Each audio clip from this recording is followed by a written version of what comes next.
That she is back on live. So, I'm here for the shit. That's your girlfriend. I am your girlfriend. So, I'm here for the shit. And I'm always ready to clap back.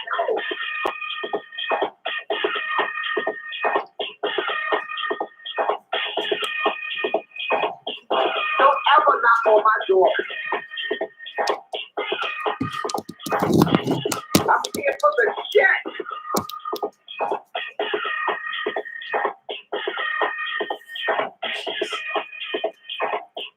I'm not the one, and I'm not the two. I'm here for the shit. So now I'm here for the shit. And who's gonna check me? Hashtag. I'm here for the shit. Don't send for me if I did not come for you. Hashtag.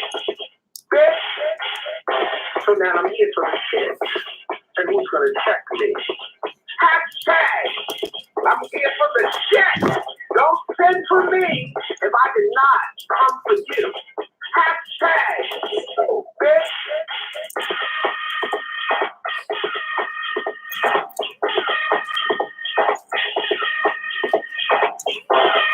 Thanks, sir. Yes, sir. I'm so glad you got that. I'm here for the shit.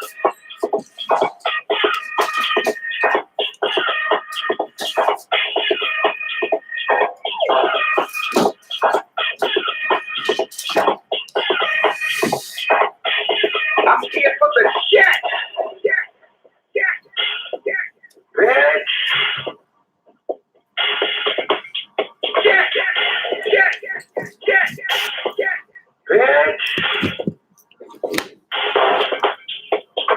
Bitch. Really? You get the shit. I'm giving you what you want. I'm giving you what you want. Clap it back. Clap it back. Bitch. I'm here for the shit. But I'm done. And it's over. I am the icon. Mother Kelly. Miss Rock. And who's gonna check me? Hashtag. I'm here for the shit. Text your girlfriend. I am your girlfriend.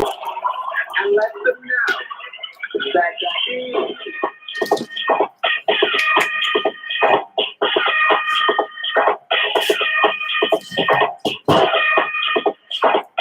Clap it back. Clap. I'm here for the shit.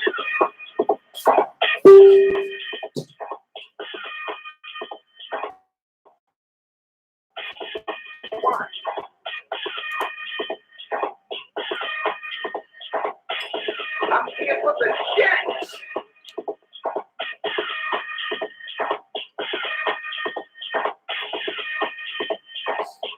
Don't ever knock on my door. I'm here for the shit.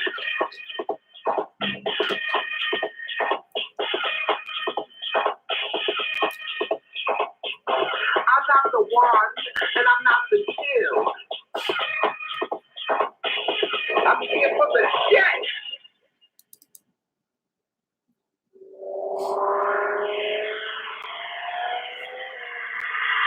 They want you to save the date for the BHAP Conference 2018. Ball House and Pageant Communities, Conference on Leadership and Health Disparities. The theme, Having a Ball, Building Alliance, Leadership, and Legacy. Thursday, September 27th, 2018 through Saturday, September 29th, 2018. Dallas, Texas. Registration opens July 1st, 2018. More information at www.aboundingprosperity.org. They want you to save the date. The Masquerade Ball. Date, September 29th, 2018. Time, 2 a.m. to 8 a.m. Doors open at 11:45 p.m. LSS starts at 1 o'clock a.m. Location, Longhorn Ballroom, 216 Corner Street Road, Dallas, Texas, 75207. Commentator, the icon, Jack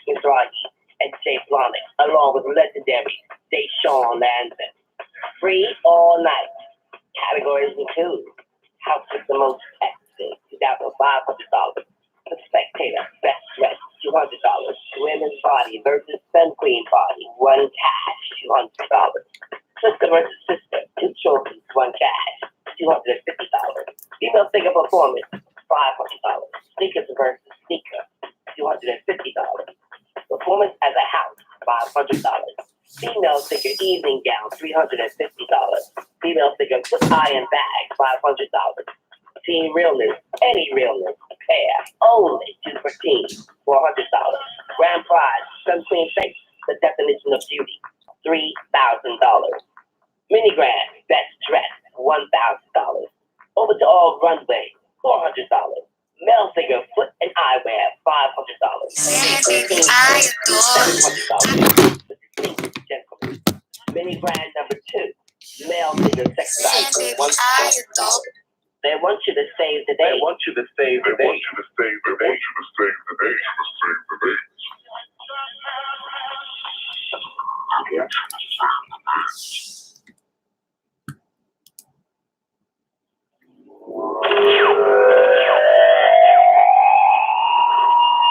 What are you gagging for? It's just Kelly. What are you gagging for?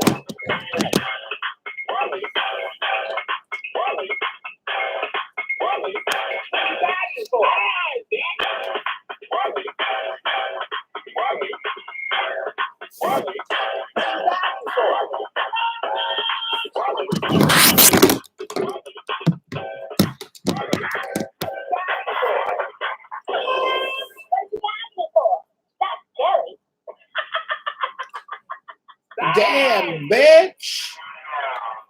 What are y'all gagging for? It's just Kelly, honey. This is another installment of Petty Mondays here on August 20th, 2018, honey, okay? Make sure you share this live. Make sure you invite all your girlfriends and let them know that we are back on motherfucking live. So, I'm here for the motherfucking shit, bitch.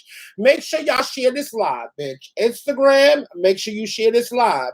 YouTube, invite all your girlfriends to this live on YouTube, honey. And make sure you subscribe to my YouTube channel, honey, okay, baby? Facebook, make sure you share this live and you invite all your girlfriends, bitch. Because I am here for the motherfucking shit, bitch, honey, okay? And if y'all thought y'all seen something on Saturday night, wait until I start this live, honey, okay, bitch? And I really get into this motherfucking show. The girls have been requesting for me to do the show ever since yesterday because everybody had so much to say. But I said to myself, why should we do the show on Sunday, honey? If bitches got shit to motherfucking say, bitch, they'll have it to motherfucking say on motherfucking Monday, bitch. Don't bite your motherfucking tongue, bitch. Don't hold your motherfucking nuts, bitch. If you got something that you need to say and you need to get up off of your chest and get up off your motherfucking breath, pick up the motherfucking phone and call into this motherfucking show, bitch. The number is 563-999-3792, bitch, okay? I keep telling y'all, okay? A closed mouth don't get motherfucking fed, bitch, okay? So y'all need to motherfucking come in and address your motherfucking comments and your motherfucking concerns about all the motherfucking shit that is going on, honey. They keep talking about make America great again, bitch. They keep talking about make ballroom great again, bitch, okay? How can we make a structure great again, bitch, when we don't have a fucking foundation or a motherfucking leg to motherfucking stand on? It seems like every time we turn around, it's a different ball, it's a different demon, and it's a different that, and it's a different this, bitch, okay? We need to sit down as a collective whole and as a community and come up with some rules and some regulations and some guidelines for ballroom before we can make it great again, bitch. Okay? Because, bitch, ballroom hasn't been great since the motherfucking early 70s. Ballroom hasn't been great since the early 80s. Ballroom has not been great since the early motherfucking 90s and the late 90s, bitch. But ballroom has collapsed. And the only way we're going to get it back if we come to the table and we sit down and we communicate as a collective whole. And bitches, and after we sit down and communicate, bitches don't go and have sidebar conversations and talk about all types of shit. Whatever comments, concerns, and things that you have about ballroom and the things that are going on collectively here as a community, we need to talk about it all together as a whole. And then not after the meeting, get up on the phone and talk about it with everybody else, with your side parties and all types of shit, bitch. No, we need to sit here and we need to talk about it all together, and all your concerns and your comments needs to be addressed on the table. Because it's ridiculous. At this day and age, in 2018, we go to a ball, okay, and they got 16 categories at a ball, and we only get to 7 out of the 16 motherfucking categories. But everybody thinks that it's all right, bitch. And no one says nothing about it. And no one can address the concerns and the things that go on with these children. Because as a parent, we tell our children, oh, don't worry about it. It's going to be all right. We're going to make sure that at the next ball that they get to your category. It's going to be all right. But it's not all right, bitch, because these kids spend their hard-earned money. It was motherfucking $41 in a motherfucking Uber from my house to the ball. $41 to go back. Then I had to put on this motherfucking pancake motherfucking makeup, bitch. And then buy a motherfucking outfit and all types of motherfucking shit to go to the motherfucking ball. So at the end of the day, the ball was not free because it cost a lot for me to pull myself together. And I was just there as a spectator. So just imagine to the kids that was walking these categories at this ball, and the ball was technically free because they didn't have to pay $30 to get into the ball. But I sat at Mac with my daughter for 2.5 hours, baby, for $150 for her to get her motherfucking makeup done. Then her motherfucking dress was another $175. Then she had to have all black shoes and all black motherfucking accessories to go along with the motherfucking category. To be sitting in the back all night long, hiding, waiting for this new face category for them not to have it. And when have we started in ballroom putting the beginners categories and the new categories at the end of the ball? Those are the categories that everybody say no one wants to see. So we start the ball out with these categories just like we start the ball out with LSS. But these categories is at the end of the motherfucking night, okay? Then we sit here and I don't know, and I really don't care, bitch, to find out who made the order of categories, because everybody says the Heritage Ball, the Heritage Ball. No, it was not the Heritage Ball. It was the Heritage Vogue Night Session, okay? Because what motherfucking dummy in their right motherfucking mind is going to have women's performance, Realness with a Twist, Butch Queen Vogue Femme versus the Legends, bitch, the other motherfucking Vogue category, back to back, with the labels Best Dress and Femme Queen Face intertwined in between those categories. Bitch, you know it's a free motherfucking ball. Every motherfucking bitch and they motherfucking mother is gonna come out to this motherfucking ball, bitch, and try to get their motherfucking 5 minutes of shine on the motherfucking main motherfucking stage. So all the other girls that came out there to spend their money and to sweat and to do what they do had to sit here and wait while these girls came out here in Vogue and all motherfucking black this thing. But the girls that had to sit and get their motherfucking makeup done all motherfucking night long and all type of shit and hide out and shit, bitch, ain't get a motherfucking chance to motherfucking walk. Oh, it's a motherfucking shame, bitch. But we're going to address all those concerns and those things here tonight on motherfucking Petty Mondays. Because it's definitely Petty Mondays. Oh, and I'm going to be definitely as petty as I motherfucking want. Okay? Baby, hold on. Let me bring my motherfucking co-host on. Let me bring on the up-and-coming legend himself, bitch. Okay? Ballroom motherfucking promoter extraordinaire, bitch. Okay? baby, that gets through all his motherfucking categories, give y'all fab motherfucking tables, bitch, and he's always here for the motherfucking shit, and he's always on time and ready to motherfucking go, bitch. It's the up-and-coming legend himself, Marcus Escada. You're live on the airways with us, Marcus. How are you doing tonight, Marcus? I see you're starting already, Kelly, and I'm just Marcus. I'm starting early. I'm starting early, okay? Let me tell you why I'm starting early. Okay, go ahead. Say what you got to say. I'm going to give myself a chance to breathe. Say what you got to say. Share this live. Invite all y'all girlfriends. Let me tell y'all something. Tonight, okay, I usually scroll through and read some of y'all comments and read y'all statements. I'm not doing that tonight. I'm not strolling through, and I'm not reading nobody's comments, and I'm not reading nobody's statements that y'all put up on these lives tonight. Okay? Bitch, I didn't get here. I didn't get to the place that I'm at in ballroom because I'm a big, bad, bully bitch. I got here because I didn't bite my motherfucking tongue.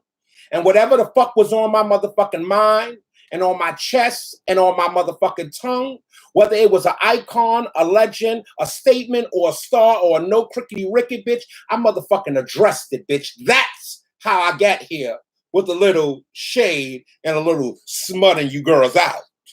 Bitch, okay? So, bitch, pick up the motherfucking phone and call in here tonight, bitch, and could address your fucking concerns that you have with these girls. Like, for real.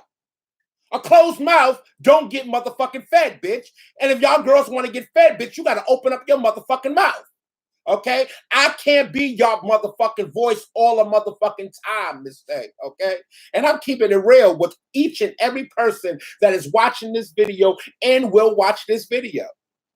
I am that Billy Badass, that loudmouth motherfucking bitch that y'all call it. You know that loudmouth bitch? That bitch that motherfucking bullied the motherfucking judges 3 weeks ago and all types of shit, bitch. And y'all dragged me for 2 motherfucking weeks long, mistake. Y'all dragged me out, mistake.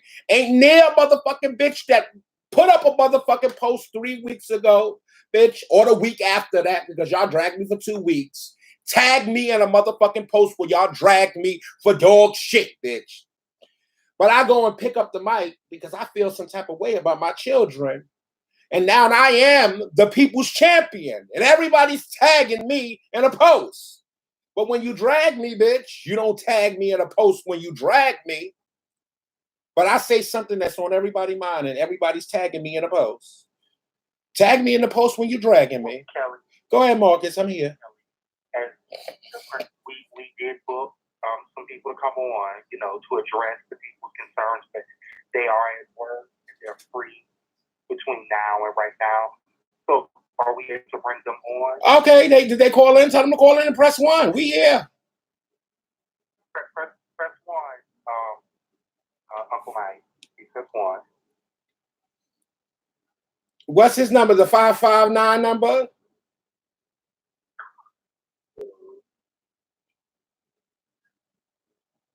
Uncle Mike, text me. Let me know which number you want.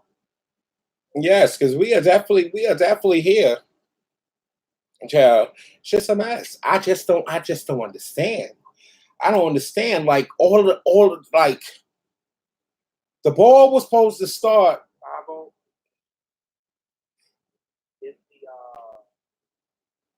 It's ending in 7-7, Kelly. 7-7.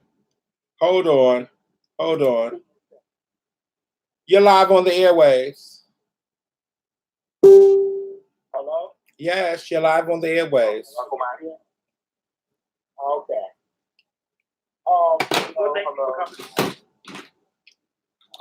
Well, thank you for having me. First, I want to come out the door and I want to apologize for some of the misappropriation of time. I know that was the main focus of why things ran the way they ran. The doors were supposed to open at 8. They didn't open until 8:40. There was a couple of technical issues that had to be covered. So time wound up. We lost about 2 hours in the beginning due to technical issues that had to be dealt with before we started the event. LFF took a little bit longer than was expected. And I guess blame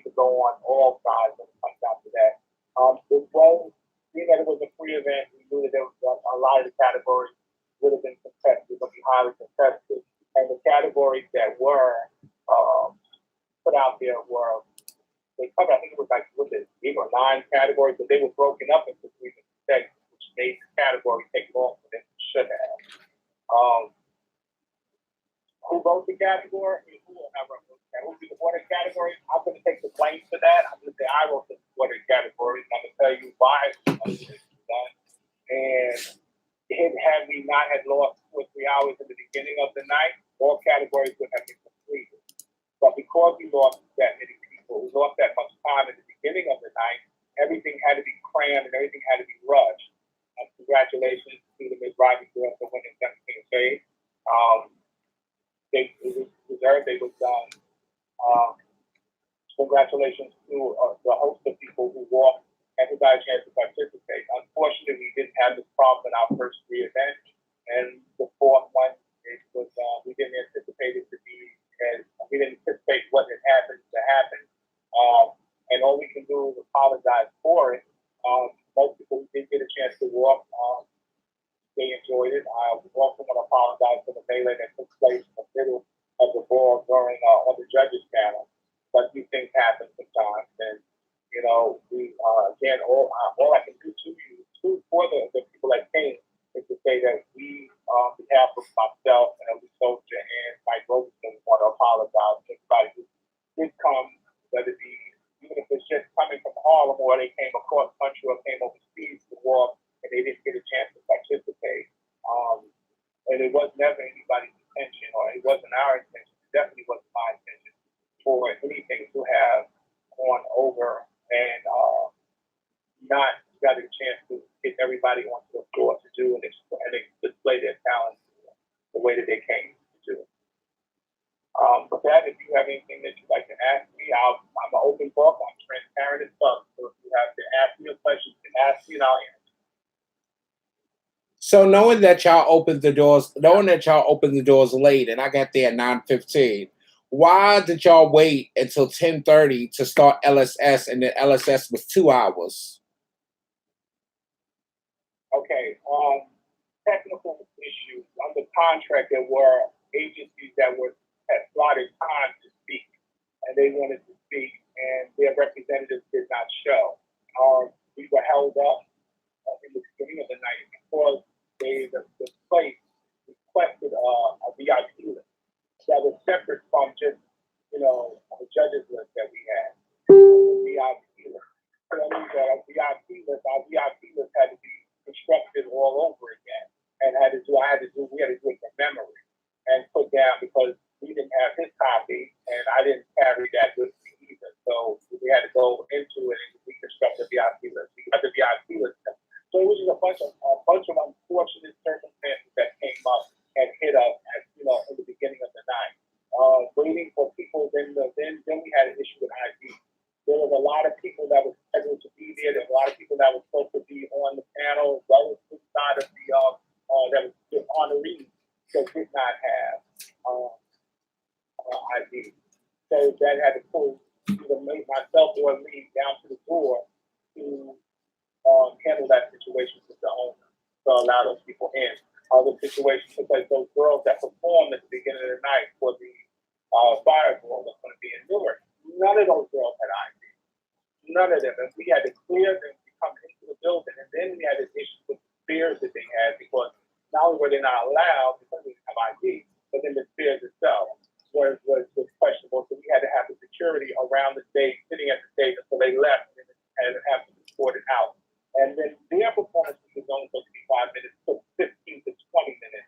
So it became an issue of, like I said, time management. Unfortunate circumstances came up. I even see the line. I even motioned to Ron, I want to chop to stop, to cut the mic, to stop the music, because things were going too far over time. And we had to stop it. It was getting out of control at that point, and we knew that we were pressed for time. Again, these things this is not unique only to this situation. Other promoters have been faced with this before, but unfortunately, when you're in New York and you have people that have come from all over, because of the prestige of having a large event in New York, you have that anything can happen. And unfortunately, certain things fell by the wayside. And I'll take it that I'm the one on the radio. So I will take the blame and I will answer any questions that come my way. Well, as a mother and being there at the ball, I think that all of those people that came for the Fire and Ice ball, that came to perform, I think all of that, when y'all knew that y'all was pressed for time, it should have been more worried about the people that came there to walk than the people that came there to perform. Because nobody really cares about those people. Nobody really cares about those people that came to perform. And then y'all had an awards ceremony on Thursday where y'all had pioneering icons and all types of people when y'all could have acknowledged all of these people that y'all acknowledged at the ball. That took a whole nother 2 hours away from the kids that spent their money to come and walk this ball. Okay. I'm gonna address the first part. I agree with you on the Fire and Ice, the Fireball. I agree with you on that. The production, we were told the production was going to be no more than 3 minutes. We were told that. We were reemphasized to be no more than 3 minutes. They were there, and they've been there waiting since I think it was like 7:45 or 8 o'clock. They were there waiting. Okay, because of the issue with the ID, the owner had to get involved in it, and it took a while for that to get cleared. Then he decided to let them come in. That again didn't take place until it must have been around 10 something. And that was when they were allowed to come in and to do the segment. Now, we were told it was 3 minutes. It wound up being, as you saw it, a lot longer than 10 minutes. I motioned to Vaughn, and see the live, I motioned to Vaughn to cut the music because it was going way over time. And I don't know if you saw me, but the music never got stopped. I was complaining. I was complaining to Bernie. I was complaining to anybody who was affiliated with this that we had to stop it because it was going way over time. And he was told that it was 3 minutes. And this, okay, now that part is addressed. The second part of it, when we're talking about the award ceremony, now Black Pride has nothing to do with heritage. Okay, the Heritage Ball, Black Pride, the Heritage Ball is giving during Black Pride, and Lee Soldier is the head of Black Pride, but the Heritage Ball is a separate entity. Okay, so me and Mike Robertson are brought in for the Heritage Ball. We have nothing to do with the whole week of Black Pride. The beach party, the horse ceremony, the songs for Friday. But all of that is done separately. Okay, that's not heritage. So the awards that were given out at Heritage, the awards ceremony, is not for the Heritage Ball. The Black Pride Award, Black Pride Awards was not a part of the Heritage Award. It was two separate things. So I do agree with you. Maybe in next year that there'll be some way that they can be worked out. Because I agree with you. At that time, when you're pressed against the wall, and your time is leaving you, the last thing anybody who's stressed and who's trying to go out there and walk that category, the last thing they want is somebody to stop the music and take 20 minutes away from 2 hours that you only have left in 2 hours and take 20 minutes away from that to give a board. I agree with you on that. I definitely agree, and that is something that we have addressed with each other. But I'm gonna say this: when it comes down to the gaming, and those are I tried to rush that through, and that's the reason why I didn't give Jack the microphone, and I didn't give anybody the microphone to 50 people in, because that would have given a lot to give out people's history, and we didn't have time for that. So in the interest of fairness, I tried to move it along that, not disrespecting the recipients because they earned those things. Not disrespecting them because they like everybody who came to walk, they came there too to be honored. This was their moment. So I didn't want to take away from their moment, but at the same time, I didn't want to take away from any more time than necessary for those people that came to walk their category.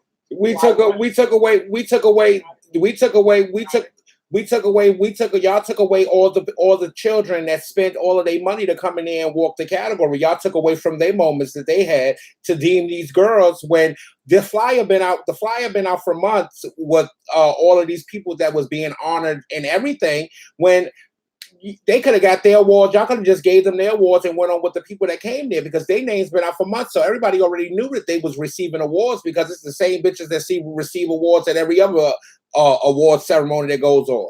So we should have been working. And we're just saying that. This is what you're saying, Kelly, and I'm not trying to cut you off. What you're saying, Kelly, is there's something that we can are going to have to take into consideration not just the heritage ball. It's about that in itself. No matter where the ball is, no matter who's giving the ball, that when we are doing certain things of this nature and on this scale, that we really have to consider time management. I applaud Marcus because Marcus is the master at time management. You know, and at that time, you know, when we are running up against the wall, you know, and that those are things that we really should have been more mindful of. And I will apologize if we didn't have that problem for the last 3 years. For the last 3 years, the heritage ball has run seamlessly. We never had those issues. We never had a problem, but we lost 2.5 hours at the beginning of the night due to situations that some of it was within our grasp, some things that we could have done differently, but some of it wasn't. You know, so I'm going to apologize because there are some people from my house, Andre Lewis, who came to walk that category, and he's been on a winning streak. So we're winning this heritage ball trophy. That's something there. So he wanted to compete last night, Saturday night, and he didn't get a chance to. You know, he had his people ready to support that. They were ready to destroy it. And I know you had people ready to come to your house as well. And all I can say is I apologize for that. There was some way that we could do this or fix this or what, I would. But this situation here, all I can do is apologize. I know that happened again. I know you're talking about, so let's get to a few of the little more controversial stuff. Why isn't he on this phone? Like, he wants us to know the ball, he wants us to support Pride, he wants us to know who he is, but he's kind of not made himself available for us to get to know him. So, why is it tonight? I know that in talking to Lee earlier today, I know he was really distraught over this weekend. A lot of things. You know, he takes these things very seriously. I think that at this moment, I know he's kind of ill. And by speaking to him, I just got off the phone with him without exaggeration about 45 minutes ago. And he's really in bed he's in his bed right now as we speak. And I know he's not on himself. You and I have spoken, so I have told you my feelings, but on certain things, but yeah, he's really not well. I got that, but from the promoter standpoint, you know, the day after the ball or 2 days after the ball, you still have to kind of come and fix the music. Good, because if it was crazy, had the ball gone perfectly, he would have been ready to hear the praise. So I think that with not having a voice or just tired, you know, the event's not over until he face the music. So I do think he owes the community something, cat dog, something, you know. But I'm sure he'll be back out, and at that time, you know, people would, hopefully, I know you had told me that, your problem was that you stand forgiven. But when he does come back out, which I'm pretty sure very soon, I'm sure he'll address those issues head on. Like I said, you know, when you break it down a lot of categories, well, Paul. However, the way it was written, you had some categories with 3 categories in one category, or 4 categories in one category. So it kind of looks like maybe only 8 categories were full for the whole night, but in actuality, it was more than that. Because they were right. Wow, but I apologize again. Okay. Now, you know, we got a couple of the people on. So the demon, right? Listen, every time that the group meets, can you explain about everybody how the process went? Being as transparent as you can tonight. And like I'm going to be extremely transparent, more so than I've been in our personal conversations. The group when I did this, I wanted it to be a concept of a set of icons from different generations. I didn't want it to be the same old group of icons that always go to everybody's best. I wanted it to be different, a little different. I wanted to include icons who are part of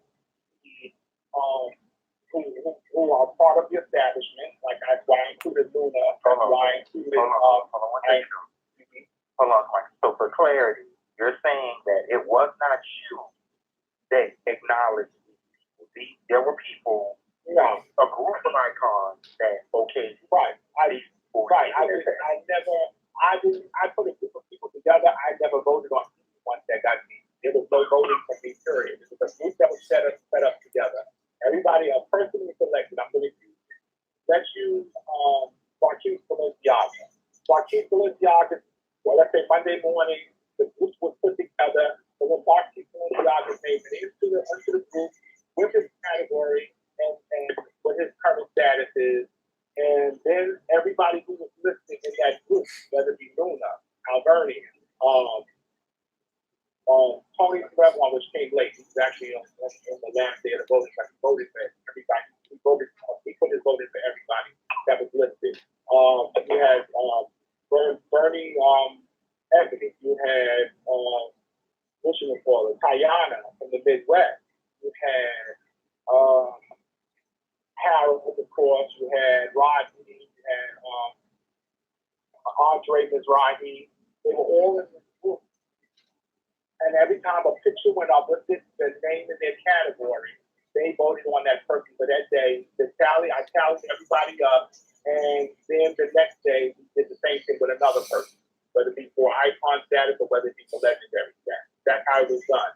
And the rules of the group were that you can just put a yes or a no, or you can put a text, or you can text out your approval or your reason for it, or you can text out your reason for the no.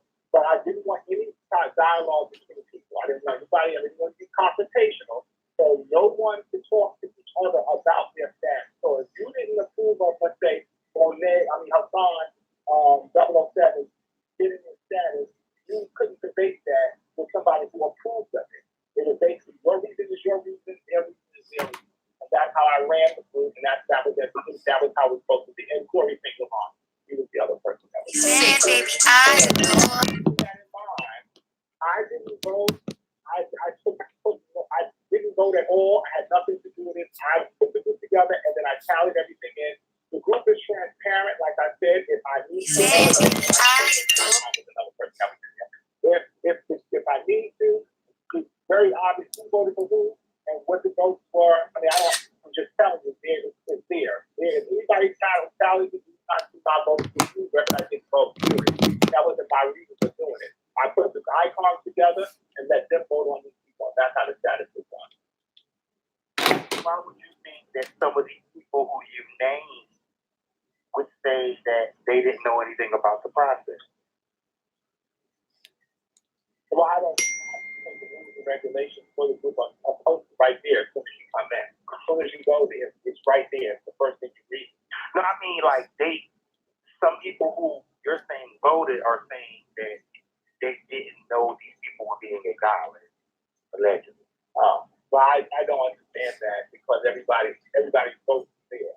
So if anybody said I didn't know this person or I didn't approve what, if you didn't approve, if you didn't vote, that's your decision. That was your decision. If you chose not to vote for an individual, okay, they was there. And at the end of the day, you didn't vote, but that was your decision not to vote. Okay, you didn't vote for that person. That would have actually been a signal for no. For me. So if you didn't vote, if I'm telling you I've got 7 yeses and I have 2 people who didn't vote and I got 2 no's, then I'm going to take it as you didn't vote, that's a no. Some people don't know, and it's no shame, some people don't know other people's history. So if this person is voting, this person has never, you're not familiar with the big weapon, you're not familiar with this person. They might have formed a little bit, but you don't know them. I would advise you not to vote for them. Because then I don't care if somebody gives you their resume. I would advise you not to vote for them because you personally don't know their history. And so therefore you can't vote for people you know nothing about. Kelly, any more questions before he has to go? The girls want to know what happened to the 3750 that was left over for all of those categories that wasn't had. Okay, now I'm going to say this. All money that were put together for this event, that has nothing to do with me. I don't and I didn't have nothing to do with the money. The money was funded to Black Pride, and then Lee Soldier was responsible for disseminating the money. That is a question that you have to ask Lee Soldier. Unfortunately, I can't answer. Unfortunately, we can't ask Lee Soldier any questions because he's sick after all of this shit. Right. But from this case, I'm telling you, I can't answer that question for you. So I'm not gonna exaggerate or assume or anything. I'm just telling you, I can't answer that question. I had nothing to do with the envelope and that money. Does he have any intentions of giving the money out in a future date, or y'all haven't discussed that at all? No, me and him haven't discussed that. No one the way I know him, I'm pretty sure he will. We have given out every time, and then given out from our previous 3 years. We've given out, we carried the categories that didn't get finished. We carried them over to Jack had a rumble the next night, or had a boat night the next night. We carried it over and gave the money out then. So this time, I don't know what the situation is, but I'm pretty sure he'll make arrangements to do something so that, those categories really are will be, But I other than that, I can't. And another question the girls have. Why do they keep having these bullshit ass grand prizes every fucking year?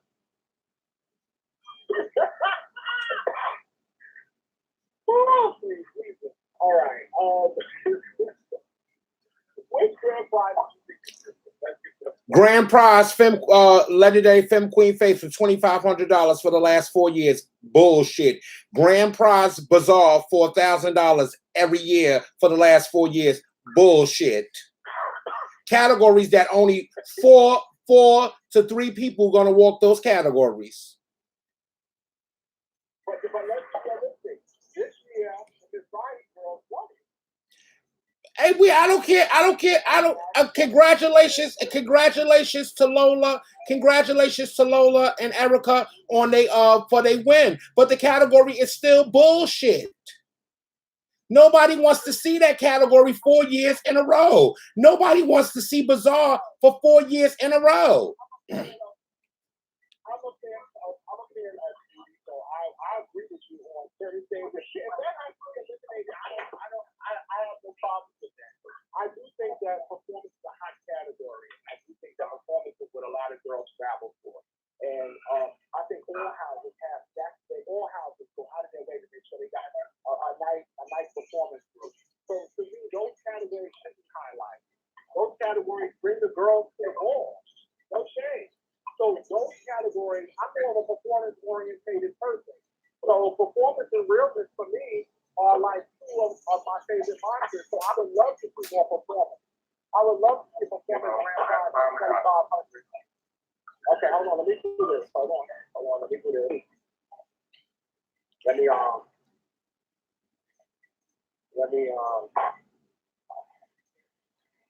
Amaya. myself up. But I'm gonna say, I would love to see more performance as grand prize, and I have no issues with that. I think that next year, probably could change certain things. It won't be the same. It's definitely not going to be the same as it was this year.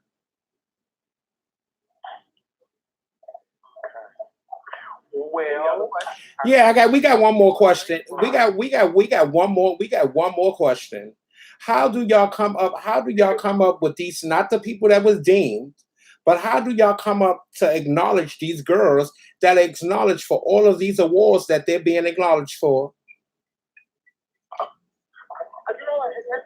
That's a good question. I think that it was a combination of that. Mike Robertson played a large part in that, and I think it was just people that were in the scene that are making, because when they talk about Vanguard and all the rest of those awards are for people that are really doing exceptional work in the community and outside of the community, and I think that's what they take when the Wellness Awards is given.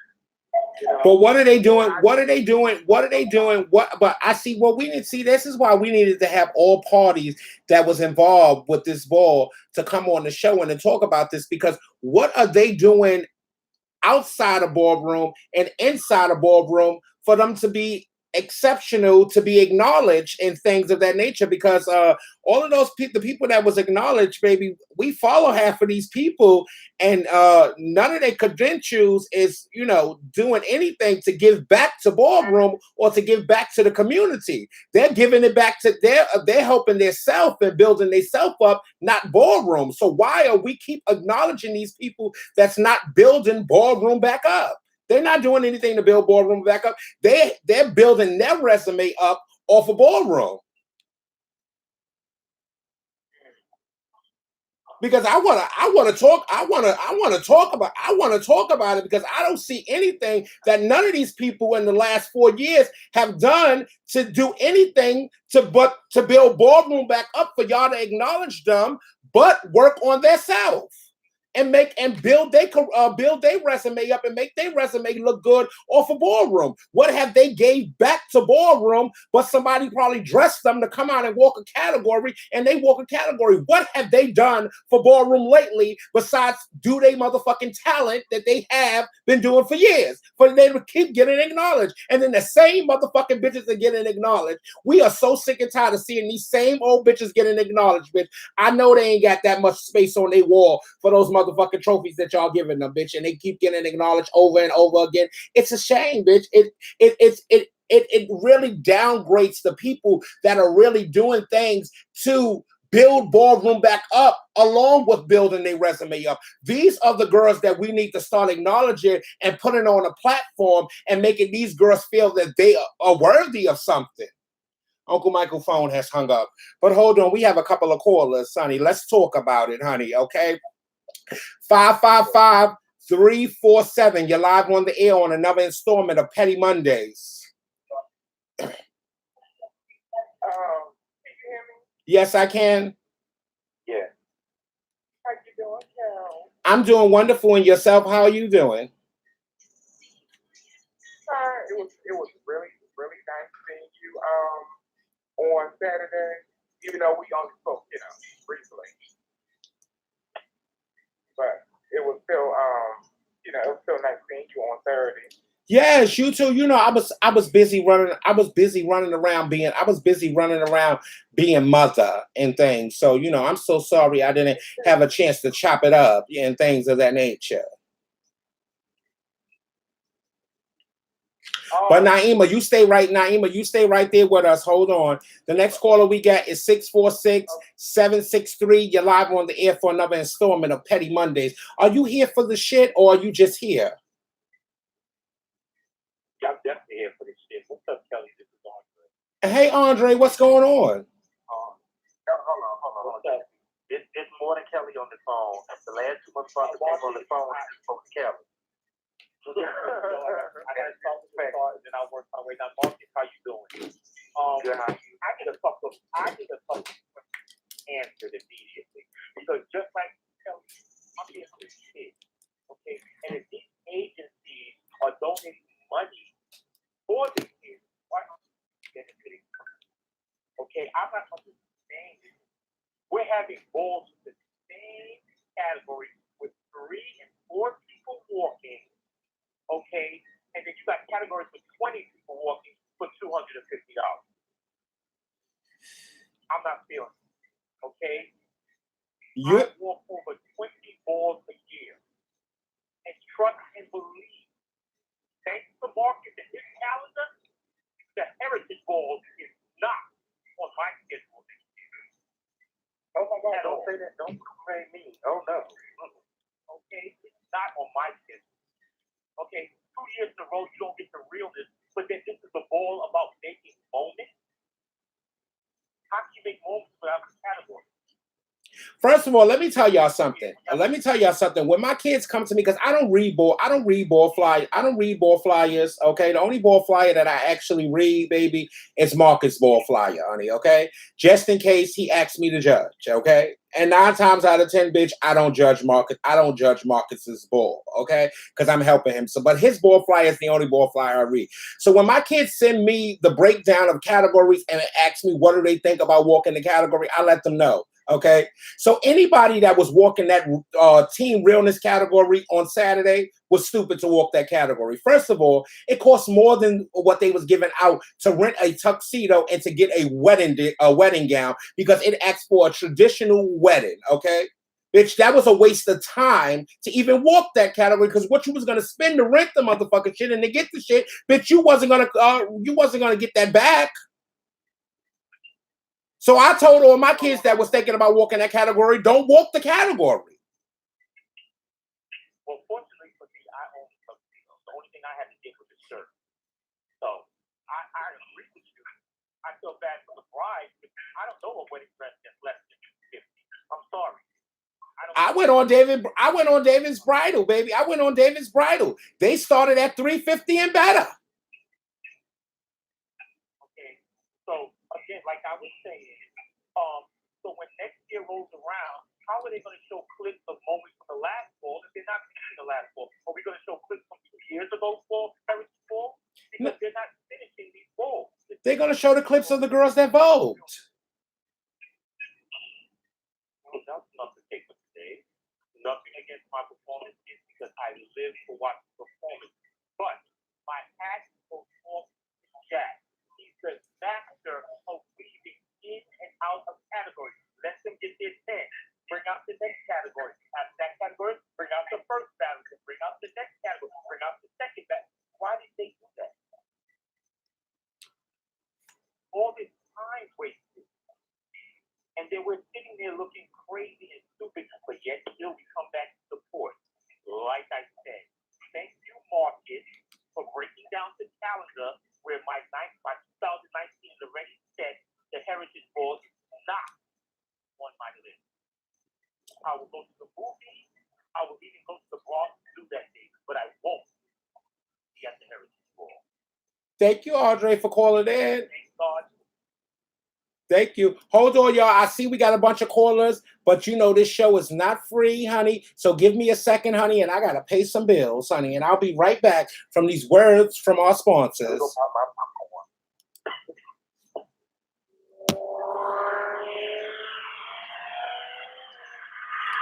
They want you to save the date for the BHAP Conference 2018.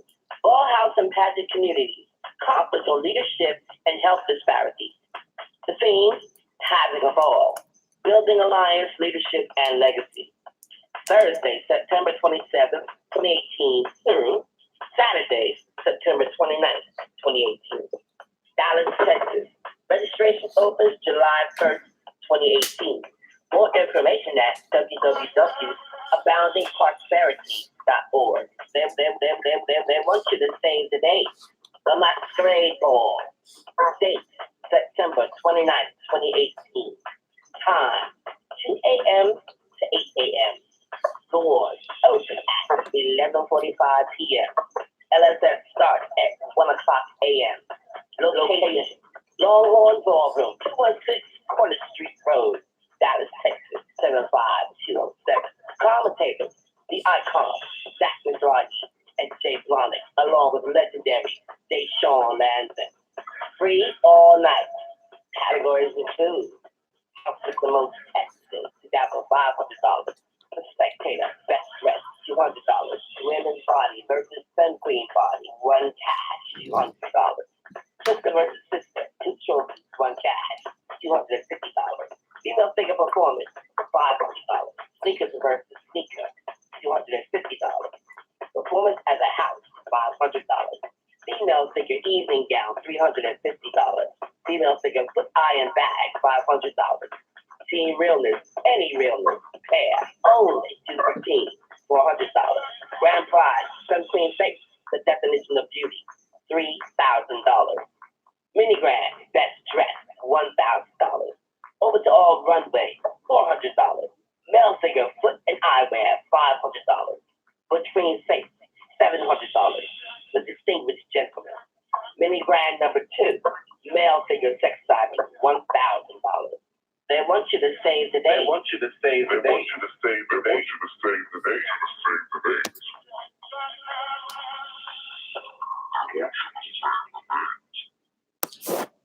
day. Those was words from our sponsors, from Kurt Myers and Dallas Pride, coming up this September in Dallas, Texas. Make sure you save the date and make sure you're in Dallas, Texas. They're giving away over $12,000 in cash and trophies, and they have a whole bunch of other events that is going on that weekend. They have a pool party on Sunday with our girl, motherfucking K. Michelle, bitch. So make sure y'all go to Dallas Pride on Facebook and get all the information, book your tickets and book your hotel, and make sure you're in Dallas, because guess what? I'm going to be in Dallas, and I'm definitely here for the motherfucker shit. So I hope to see you in Dallas as well, bitch. Okay. Our next caller, Andre, can you press 1 and take your hand down? Our next caller we have is 443 814. You're live on the air on another installment of Petty Mondays. Are you here for the shit, or are you just here? Hey, Shelly, what's up? How are you? What's up, Enrique? Hello? Yes. Hey, Enrique, what's going on? What's going on? Hey, listen, I just wanted to respond to something you said about some of the honorees. I had 2 of my house members personally that were given awards and stuff like that. So I'm just going to go off based on just a general thing. Like, you know, like when you say JoJo's a part of ballroom, so sometimes you want to applaud people who do well that's in ballroom that starts out. Not only does his fashion for outside of ballroom, but a lot of ballroom participants buy his clothes. So I think, you know, it was right for him to get an award, or not right, but I wasn't mad that he was an artist. As far as Arnold goes, he does a lot of outreach work for LA and stuff like that. So I mean, I don't want people to think that, you know, these people just don't do anything. And just because it's not always in your face and loud, that it's not happening when it is happening. So a lot of times like somebody said, well, why are these kids going into care or whatever, something like that. But said you can show them how to do it. You can't grab them by the hand and force them to care, but you give all these avenues to happen, it can happen. So, you know, I was just kind of disturbed when you were saying, well, what have they done for ballroom or like all of that? Now, I'm just speaking for the people in my house that were artists. I think that's what they've done. Arnold does a lot of outreach work, and Marquise, who I'm very proud of, is building his brand. You can't take his brand off the back of ballroom, but he also on the ballroom like he's providing clothes, even dressing people for free, stuff like that. So he does a lot. You know what I'm saying? So why can't we applaud them? Or people in general that make careers like that come out of ballroom.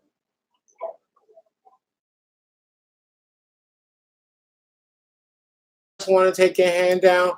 Private caller, you're live on the air. Are you here for the shit, or are you just here? Did Hector give another award this year? No. Award not in order. Oh, they honored the house this time at the award ceremony. I remember Nicole Howard. Okay, that's all I want to know.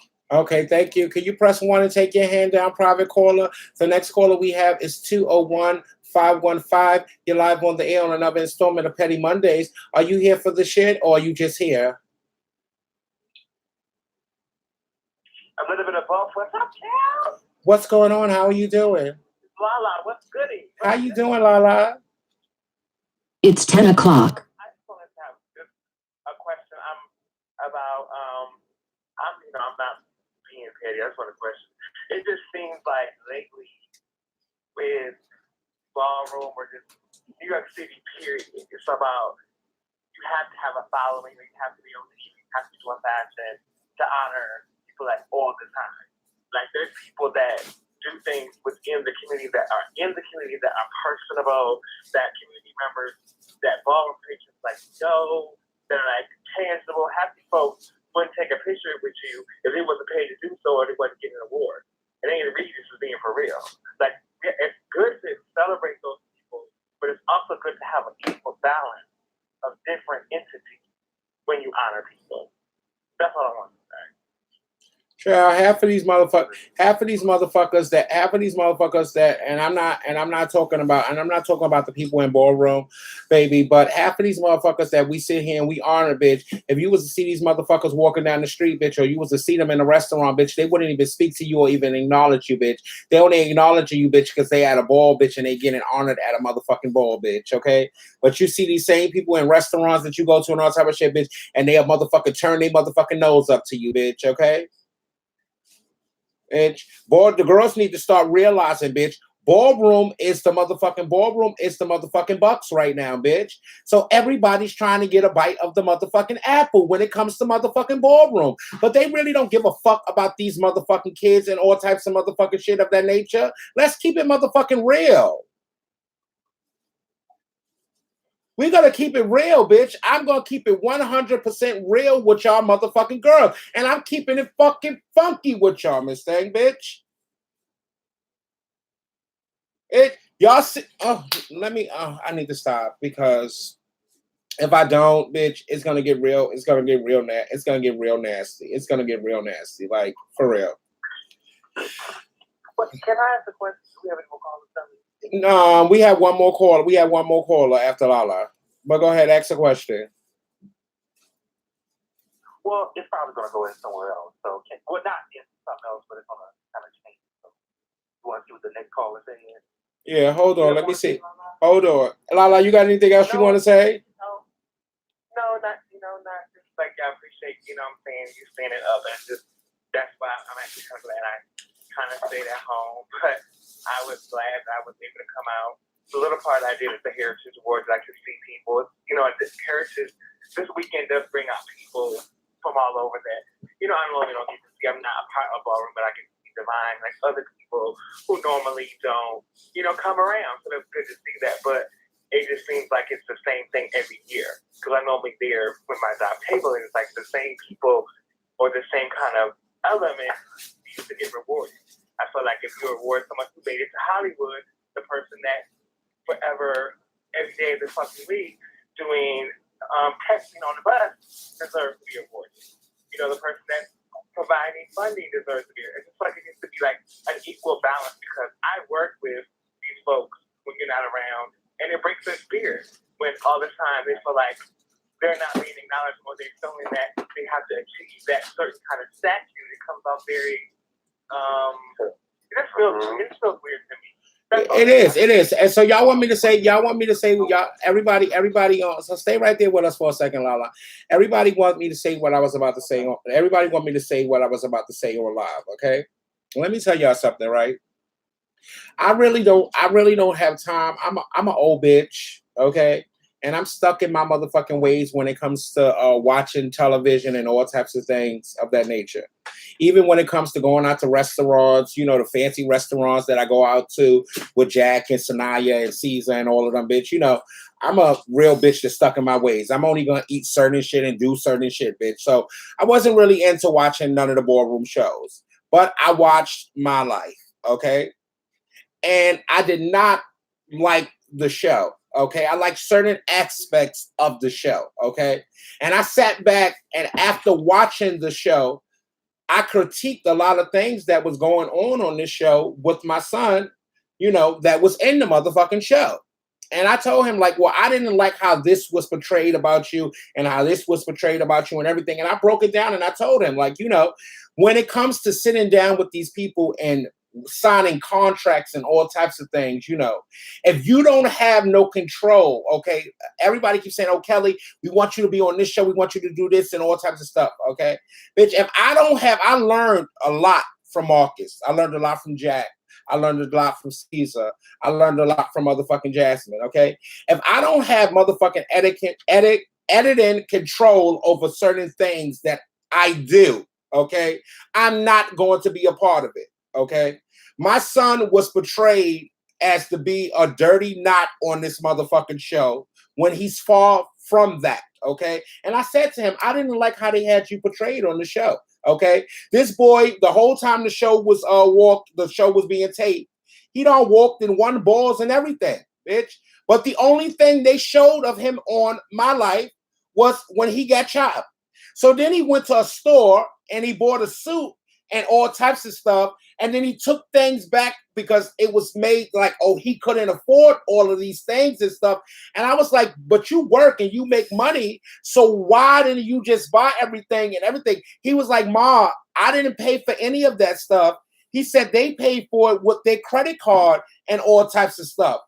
I just don't like the way they portray shit, bitch, okay? To make these kids out to be, because it's about them and about them getting money and all types of stuff. And then a little bit of money that they give these motherfucking children, okay? The children think that it is something when it's not really nothing that they giving them. They actually giving them motherfucking pennies to the motherfucking dollars that they're making.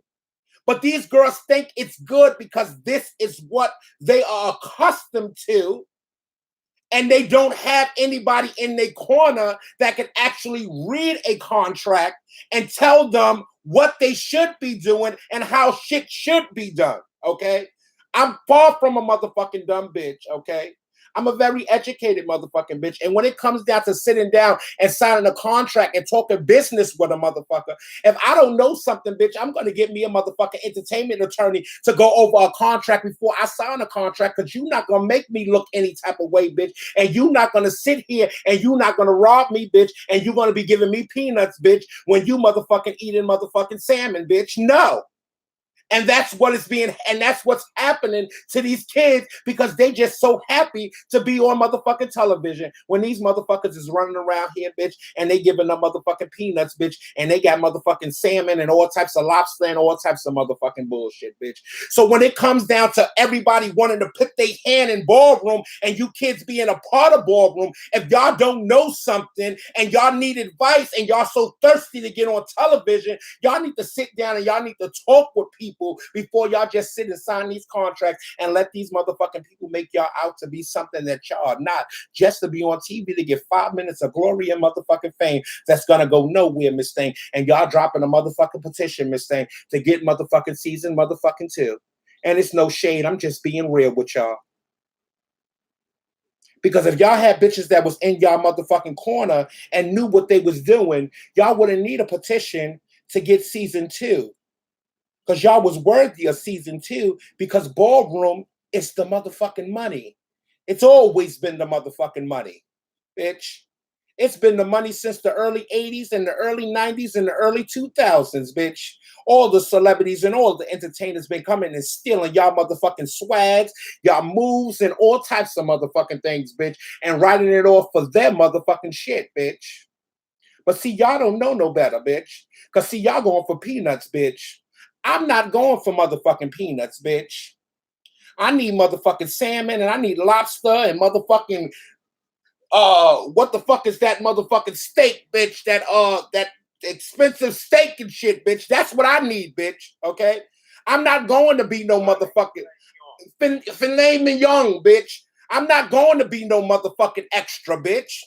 I'm not no motherfucking extra, bitch. I'm a motherfucking principal, bitch. I'm a motherfucking headliner, bitch. I'm not going to be no extra and work my motherfucking way up to nothing, bitch. I worked all my motherfucking life to get where the fuck I'm at, bitch.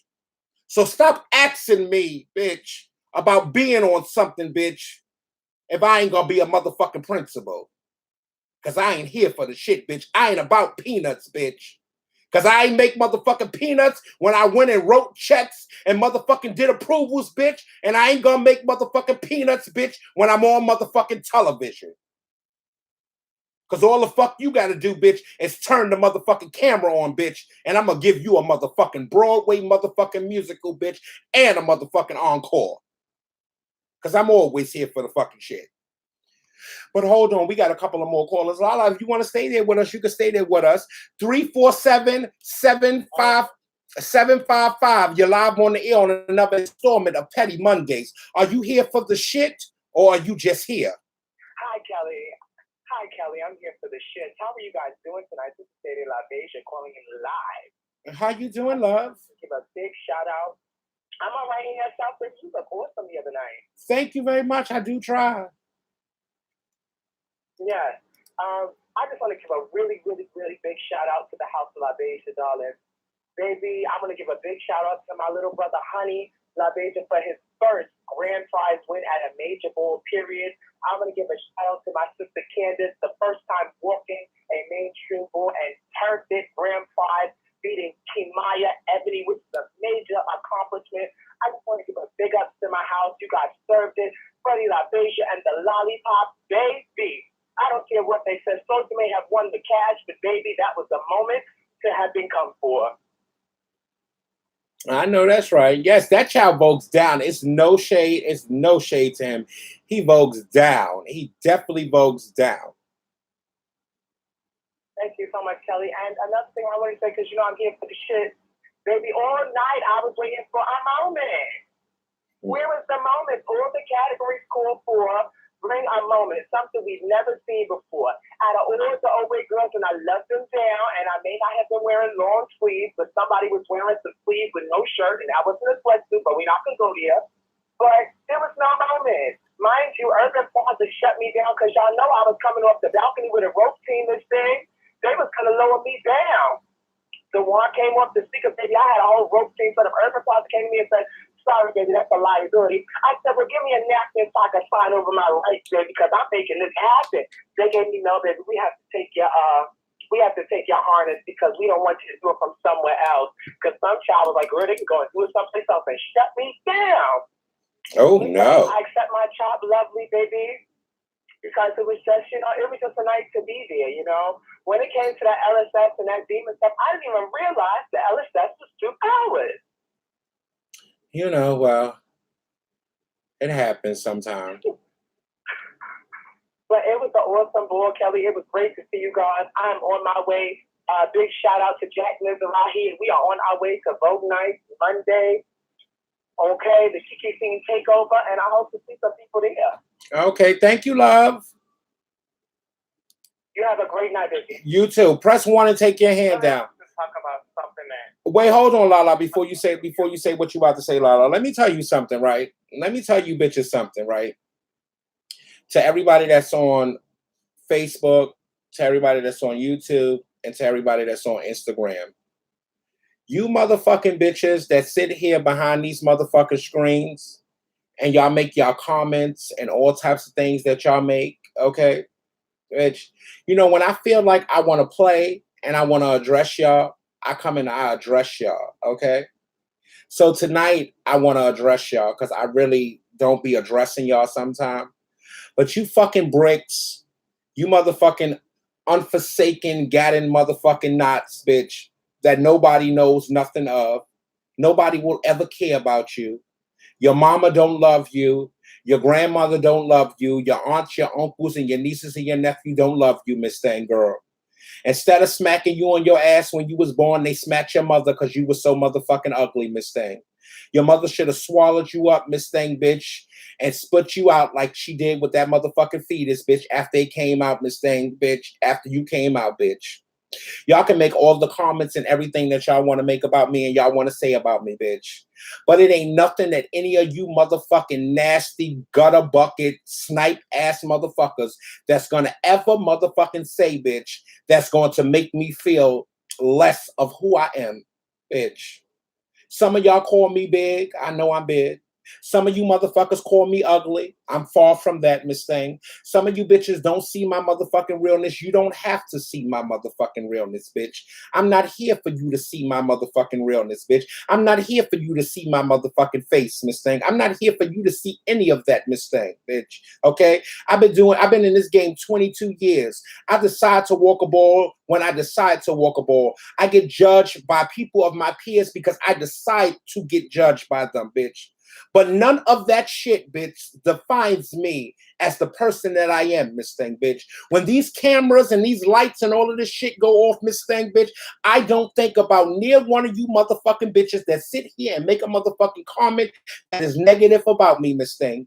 You, your mother, your grandmother, your child, your cock-eyed dog, your one-fin fish can suck my entire motherfucking dick, bitch, before they cut it off and put it in the motherfucking jar, Miss Thing. Now go take a bite of that motherfucking apple. Now go ahead, Lala. You talked earlier about people signing their rights where not knowing like what they're getting themselves into. There's really no platform for them to even have that because it's perceived as like it's such a girlfriend club. Like, so it's like, okay, well, I'm trying to get in, I'm trying to come to you to get advice or trying to get my entry point. And certain folks are gatekeepers to that. So the devil tempted them and they jumped on that first opportunity. And I say that myself, for an example, I've been in New York City for 7 years. And I've been doing this advocacy shit for 7 years. I just now, for the last 3 years, been getting what I need to get because I ask for what I need. I don't let nobody tell me anything. I'm in Florida right now on the gig, you know, and my mama told me you have to tell people how you want to be treated because if you just do anything, they're gonna say you enjoyed it. So like I say, this is what it means to have me come into a space. This is what it means for me to show up. And when I started asking for everything that when I wanted, I never had a problem with it. When people have money, you don't ask for it, they're going to sit there and say you only got 50 because you gave them the option to tell you how much they're worth. But when you come in there from the door saying this is what it needs for me to work with you, then there's no discrepancy. But we're not teaching the people that because it's so shady and so cliquey, it's just so girlfriend, and everybody says it's not, when you clearly can see that it is. And so that's why the kids trying to do this. I'm going to go across the street, do my own thing. I'm going to show them. And then when this thing happens, then they get read for what happened to them. But no one in the community is saying, you know what, come over here, my child, and stick with me so you learn the next time. We have two. You know what's wrong? What's wrong with ballroom? What's wrong with ballroom when it comes to going mainstream?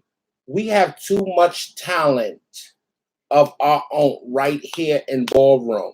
Okay, baby, we have hairdressers, we have makeup artists, we have seamstress, we have stylists, and all types of things, baby. We got camera crews, production teams, and everything that is here in our own scene that we can do our own motherfucking shit, bitch, and make it motherfucking hot and make it groundbreaking, bitch. That we can go and pitch it to these motherfucking agencies, bitch, and get money and all types of shit to do what we need to do ourselves and our own community. We don't need to look for outside help to help us do what we've been doing here for ourselves for years. We can do that ourselves. We don't need nobody to do that for us. But the only way we can do it ourselves if we come together and work together. We need to start working together and start working apart with each other, bitch. We don't need nobody to put us on motherfucking television or to do nothing for us, bitch, okay? Bitch, we got Andre DVD that got camera equipment. We got Caesar from Ballroom Throwbacks that got camera equipment. We got Seven Prodigy that got camera equipment. We got motherfucking Youssef. We got Youssef that's a fucking stylist. We got Kitty Mizrahi that's a stylist. We got Labelina, motherfucking Milan that's a stylist, mistake. We got Jason that's makeup artist. Timmy that's makeup artist, bitch. We got Picasso that's makeup artist. We got all types of motherfucking talent right here in our own motherfucking scene, bitch, that we can make our own motherfucking show, bitch, and go and pitch it to a motherfucking network, bitch, and trust and believe they're gonna motherfucking pick it up, bitch, the same way they picking up everything else that's going on with everybody else. They got a motherfucking name in the motherfucking industry, okay? Why we need people with motherfucking names to help us build what we already been doing for motherfucking years. Oh, but you know, I'm just the big old bully. I'm just the big old bully, the loudmouth motherfucking bitch, Miss Thing. You know, the not that don't know nothing. You know, I'm just saying. Well, can I say something? Go ahead, Naima. I'm coming to those three callers. I see y'all. Keep your hand up. I'm coming to y'all after Naima make her statement. I got a few things to say, but I'm gonna keep it one right now, and I'm gonna say, you know, when I get a moment again, I'm gonna tell you something else. Detail. But the first thing is, I find it so ironic how, you know, as a function is over, as the ball is over, you know, girls got to go run to the hospital, or they got, death in the family or whatever, or they got to go see the grandmother, something like that in the hospital, or the girl's sick. My thing is, you conveniently are sick. I'm talking about that child who hurt. What's the child name was that Dracula policy on her name? What's the same name? Miss A, you said what? What's the child name that y'all was talking about earlier that she's so conveniently is sick? That's what. Oh, Lee Soldier. That was supposed to rent. Is that the child with the Pittsburgh the Crow with that tower? That was her. Naima, you. Yes, go ahead. Yeah, we hear you, bitch. We falling out over here at you. Oh, okay. That's the child. The reason why I brought that up is because I'm like, oh, that's convenient. So she said. And, the reason why I said, oh, when the girls are pulling these stunts, when they know, because they know on Monday that you're going to recant the ball. They know that you're going to, like the girls are going to get their opinion or whatever. I think it's going to be so fucking, don't throw no fucking ball if you don't want no criticism. Don't be so fucking scary knowing that you're sitting on that dog online listening to the show, or you probably watching it live or whatever. It's like, this is scary, like that child, the other mom telling me, that conveniently had to go to the hospital. Something was wrong with her grandmother or something, or she was died. That was true. That was actually true. We But I confirmed just thought that. it was convenient, though. And the ball, you saying it's true. Was that your girlfriend or something? It doesn't matter, but it's true. It's true. I don't give a shit, but I'm just, I just find that it's just so convenient. People are sick, people dying, people already playing funerals. You know what I'm saying? Whatever. Well, I will say, after a ball night, you are tired, but I do think that you should come and face the people because you wanted us to come. Like, depending on how much work you put into it, you probably are exhausted and you may not feel well, but that should, you should come and face the people. Well, I definitely came and faced y'all after I had my 250 people in the motherfucking building and gave out all my cash and my tables was laid, died, and suicide, bitch. I came and faced the music, honey. Because I brought stuff back, honey, for that ball. I still got all my bars, honey, and I enjoy my cupcakes and everything from your ball, Kelly. Okay. Hold on, Naima. 404-547. You're live on the air on another installment of Petty Mondays. Are you here for the shit or are you just here? Oh, I'm here for the shit, but before I get to the shit, let me just give a big shout. Oh, hey Kelly, hey Marcus, hey Naima. Hey. So I just really wanted to say, congratulations to Bam Ebony on his new position. So shout out to Bam Ebony. Bam Ebony, you really deserve it. Worked very hard for it. All right, so what I really want to get to is the new legends. So I just want to know what the criteria is for the new legends, because with legends you think of somebody who creates a moment, what's his name, Magic, Little James. They all have moments, even though they're new legends. They all have moments. So you got somebody like Mashanti, who is a sturdy statement, a shining star. But can you really see somebody in the next 5 years saying, bring your favorite legend, Mashanti? I mean, because they all do the same thing, a 5-second air performance in a spin. So is that what we're doing now as far as the demon? If people been out for a long time and they just been, winning every now and then, but they really don't have a signature performance, you become a legend. So your question is Mashanti calling? Yes, I am. But Mashanti actually won. He won. He's won a lot. Yeah, he's won a lot, but I'm just saying, when it comes to legendary performance, you have people back in the Prince, Dave Sean, it's a signature performance. Most of the legends, anybody's generation, I'm in my 30s, I think of people like that. Even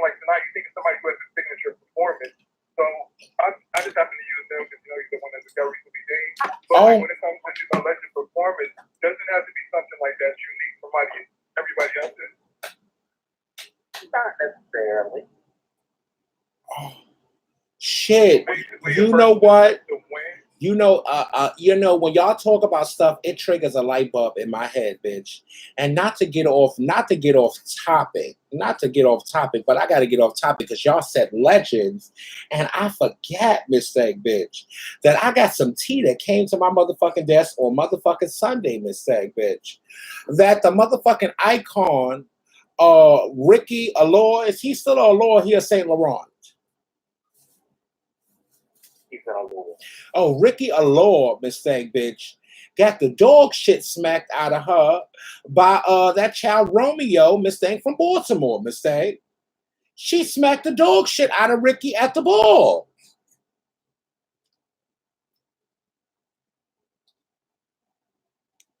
So, Ricky, if you out there and you listening, call in. If somebody's around Romeo, get Romeo to call in, bitch. Because I want to know, why did Romeo smack the shit out the icon Ricky like that, Miss Thang? They said she smacked the dog shit out of motherfucking Ricky, Miss Thang, bitch. And then they say he wrote a post on motherfucking Facebook and said, I bet you that motherfucking legend won't talk no shit no more.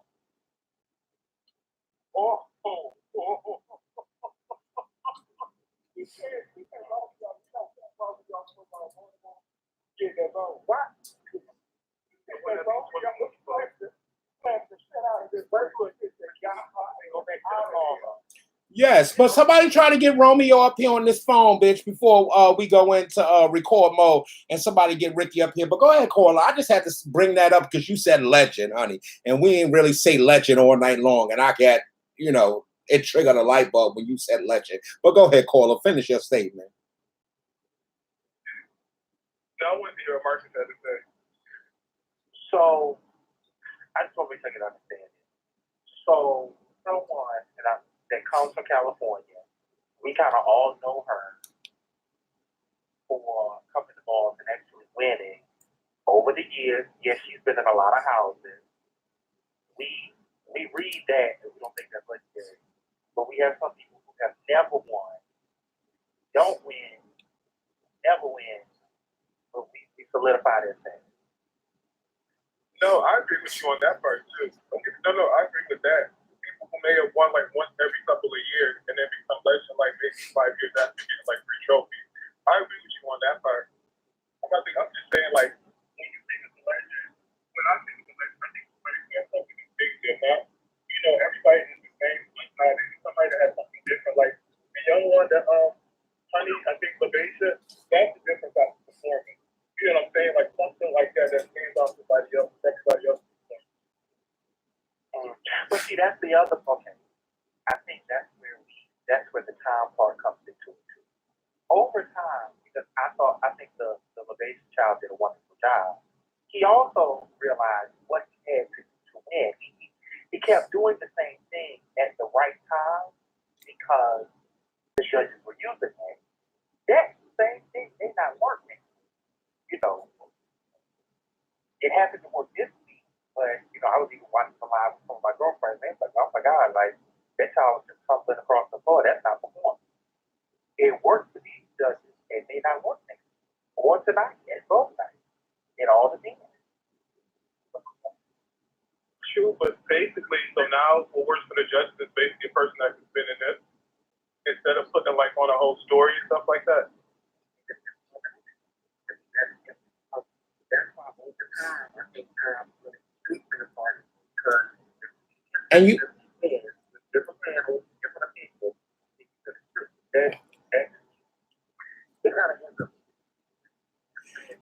and you know what? And Naomi made a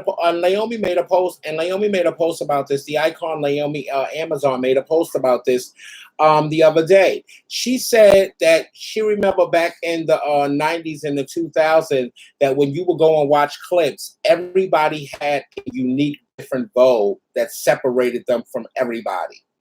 Nowadays, no one has the unique signature performance. Everybody has the same performance because everybody's stealing another bitch shit off of fucking YouTube. Well, yeah, Yeah, but back in those days too, they hadn't done a lot. So there were more creative things for you to do. Now so many things have been done. It's harder to do something.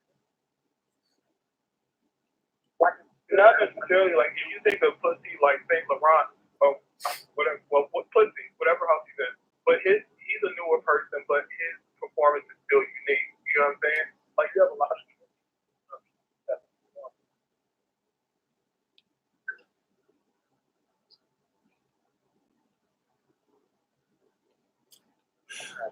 Yeah. Thank you, caller, for definitely calling in. Can you press 1 and take your hand down? The next caller we have is 562-338. You're live on the air on another installment of Petty Mondays. Hello? Yes, you're live on the air.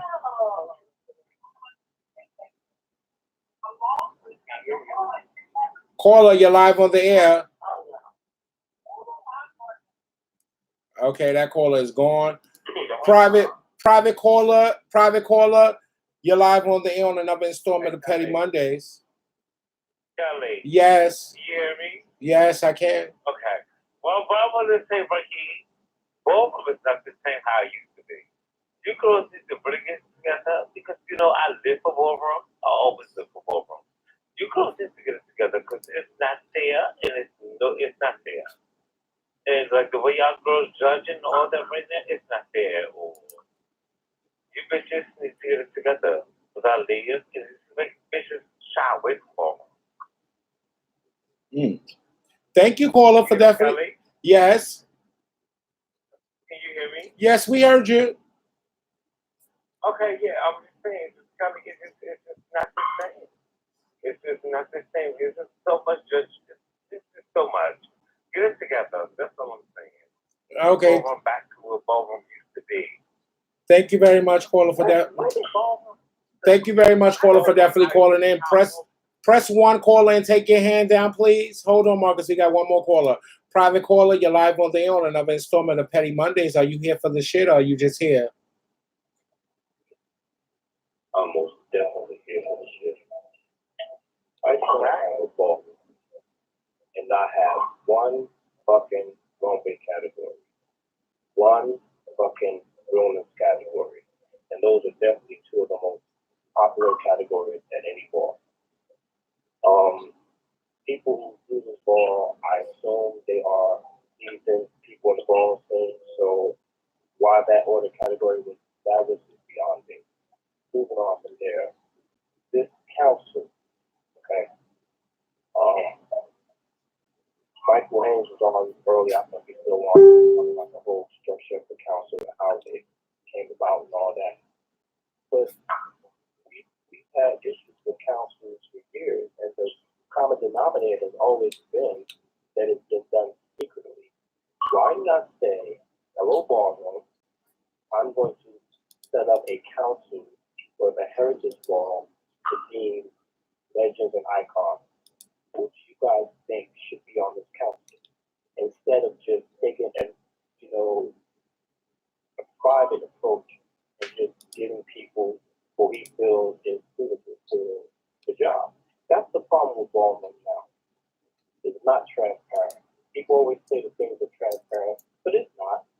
Transparency is asking the community, like Kelly said earlier, getting everybody to the table involved to talk about what is wrong with the thing.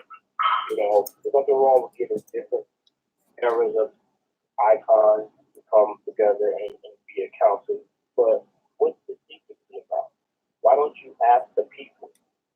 Because when you ask the people, when things are decided, then they can't say shit about it because they said who they don't ship it on this council. That's all. Thank you, legend.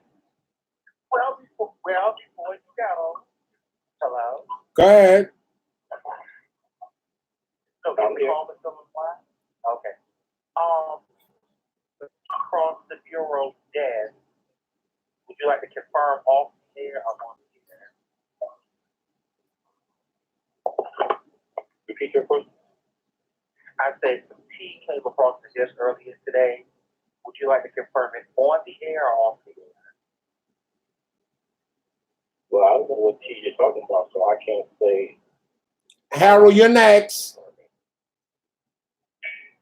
Okay, I'll just look at the about. I don't want to report the story. I don't like reporting false tea. Gotcha. Out. Thank you, Kyle, for calling in. Kyle, can you press 1 and take your hand down? Everybody, please welcome to the air one of the hosts of of the Iconic Point of View. It's the overall founding father, Harold Balenciaga. You are live on the airwaves with us, Harold. What's going on, Kelly? How are you? I'm doing fine. And yourself tonight, Harold? I'm well. I wanted to address something that the last, or that Kai said. I'm not going to say the last call that Kai said.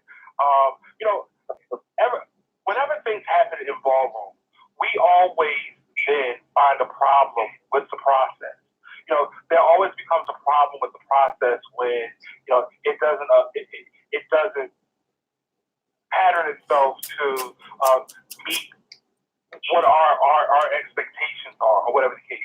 Listen, ballroom for the longest time has struggled with the status issue. Okay, every time there becomes an organization of people come together, as soon as the process comes together, there is somebody with issues, that takes issue. I'm not involved, or this person shouldn't be involved, or this shouldn't happen. But then as soon as everybody stops, nobody does nothing. Nobody says and comes with a process.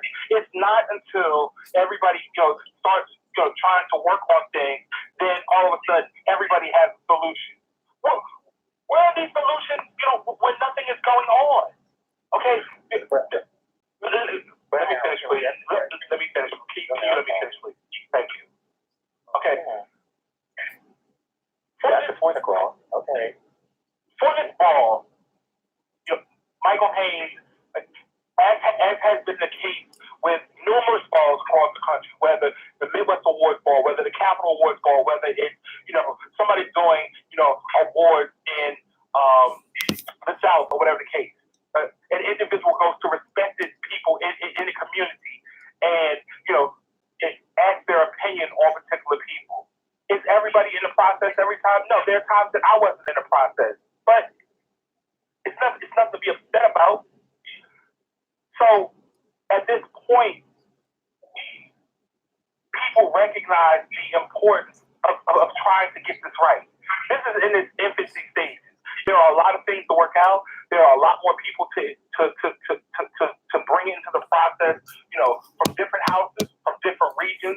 There's maybe the opportunity on how do we go about soliciting, the opinions of people in the public. As soon as one thing happens, immediately there becomes this, oh, well, this is girlfriend. Everything in ballroom is girlfriend because everybody has a girlfriend.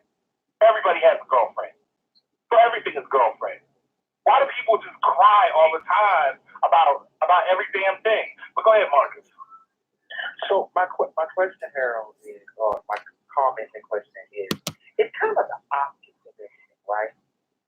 So, because, I asked him off, in the pre-interview, could he tell me who was on the committee? He told me he was on the committee. And for every person that was actually on the committee, whether this is what happened or not, it seems as though someone from their house was recognized. So it almost comes off like this is kind of like a wheel and deal, pork barrel deal. We're going to all kind of stand together and do this. And y'all probably did go through due diligence to these people were deserving. But it's like, are there people not in other houses who may not have a voice for, or somebody who could actually vote on this committee that may be deserving? Even I, about people who feel like they should be legendary. Oh, what do you think I can do? Or how do you think I can stand out? And it's kind of disheartening to not be able to tell these people like, oh my God, like maybe you should try this or maybe you should try that. So do you really can you honestly say you don't think it's any what would be the word, quid pro quo things going on tit for tat. And I agree with, hold on, y'all. And I agree with you, Jason. I agree, Jason. The icon Jason 007 put up a post, comment on Facebook. It's always the same people sitting at the same table making the same decisions on statuses. Okay, so let me say this. Okay, so when Stewart, decided, the people that were going to be acknowledged at his ball, what I'm saying, all these people weren't in that process. When Francis decided to acknowledge people, all these people weren't in that process. So let's not say it's the same people all the time. People feel like that. It seems like when Albernian chooses to do it, during the Dorian Corey ball, it's not always the same people involved. So people tend to always make this a thing, whereas it's the same thing. To go back to your question, Marcus. Okay, a lot of what has transpired, I think, the people that are involved are probably from what it appears, mainly people that are part of the larger house. Correct. But a lot of those people that have been acknowledged have walked. Now, I don't know how the names came about. We didn't. The icons that did the voting didn't select the names. The names were presented to us, and merely all we did was render our decision. So what I'm saying, it wasn't as if we were hand selecting people, from out the community. And at first, okay. So again, Mike Haynes also made a post. He made a post. He commented on Stewart's post, and he also reiterated there that how the names were given to him or whomever they were given to, and Mike Haynes shared a name each day, and those names were that name was debated on and then voted on. So it wasn't like, hey, Tony brought a person, hey, Andre brought a person, hey, Harold brought a. No, it was not like that. And to my understanding, and no one ever told me this, but it was my assumption, because it was the Heritage Ball, that these people were from the New York region. That was my initial assumption of what happened or what was going on with the process. This is we talked about this a few months ago, Harold, a year ago. It just seems really weird to me. Man's not a part of the process. I understand he doesn't want to be part of the process, but then a Prodigy rarely does. Okay, so let me go back. Let me go back to. Hold on. Okay, listen. Hold on. Okay, listen. We can't listen. When it comes to the process, you can't force people not to be a part or whatever the case. Let me finish. That's not my point. That's not my point. Okay, but you're saying that a prodigy. Listen. Okay, so you're saying, but prodigies don't get beans, whatever the case. Okay, if the names are brought to us, we have no choice but to go through them and give this person, the people their due diligence. But y'all are not it just comes off a little, it's disingenuous when you kind of y'all at this point y'all are very aware that people are being overlooked, and y'all because there are people that have told they hit y'all up, and y'all have told them, oh yeah, it happens when you sing it, and then y'all vote, and then Marcus, but y'all vote, and these people, other names don't ever come up. And then some of y'all secretly go back and say, I wasn't part of that process. Oh, that's a fool. And y'all actually reading some of the names that y'all voted for. Okay, well, I've never done that. But I'm just saying, as far as I'm concerned, I can only speak for Harold.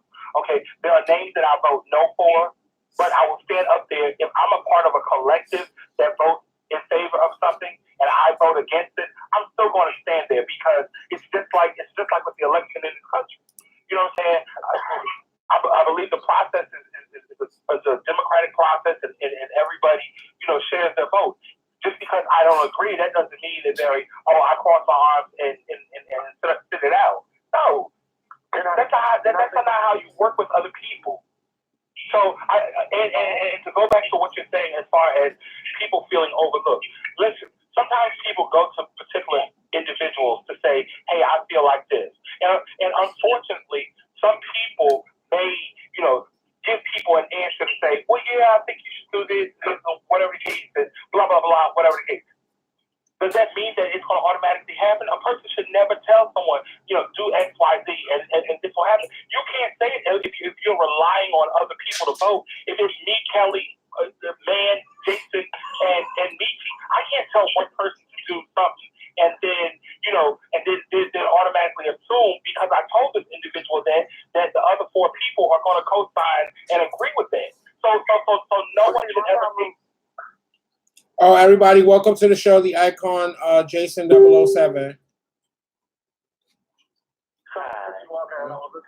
a while now. Hello, Marcus. Hello, Jason. Hello, everybody. I guess my question always comes into when it comes to status, because at one time we had the Ballroom Community Council group, and at the time I was just a legend that was in the group. I was actually the only legend in that group at the time.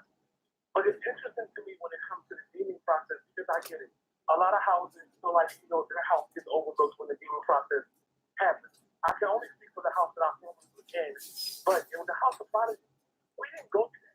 So we didn't just put people up for legendary status and say this person was legendary, and we truly did not believe that person, that person was in fact legendary. A lot of times, some of the people that are being acknowledged, they're being acknowledged when they're still up and coming legendary. They're skipping steps. So then when they actually walk legendary performance or walk legendary space or walk legendary realness, they ain't even legends yet. They're just still up and coming. Like, what's wrong with stopping all of the deeming? And then if we stop all of the deeming and just kind of freeze the process for a second to make sure that it's done correctly, a lot of folks wouldn't leave. But Jason, you're saying this, but at your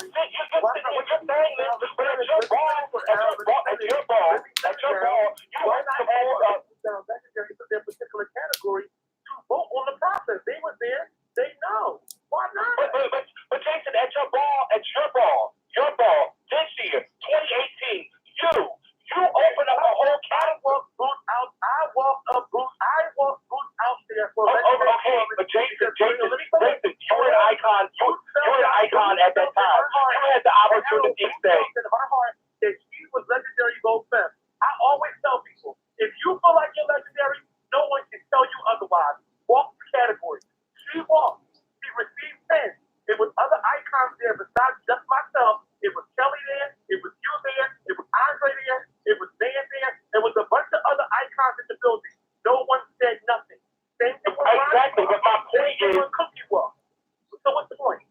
My point is, Jason, you're saying stop the deeming, stop this and that, whatever the case. But when you had a chance, your own stuff at your ball, where you control the flow of the action, you also did not stop the process. So your hands have the same, your hands have the same blood on them as everyone else. How? When I got acknowledged legendary, I walked legendary face. Nobody deemed me anything.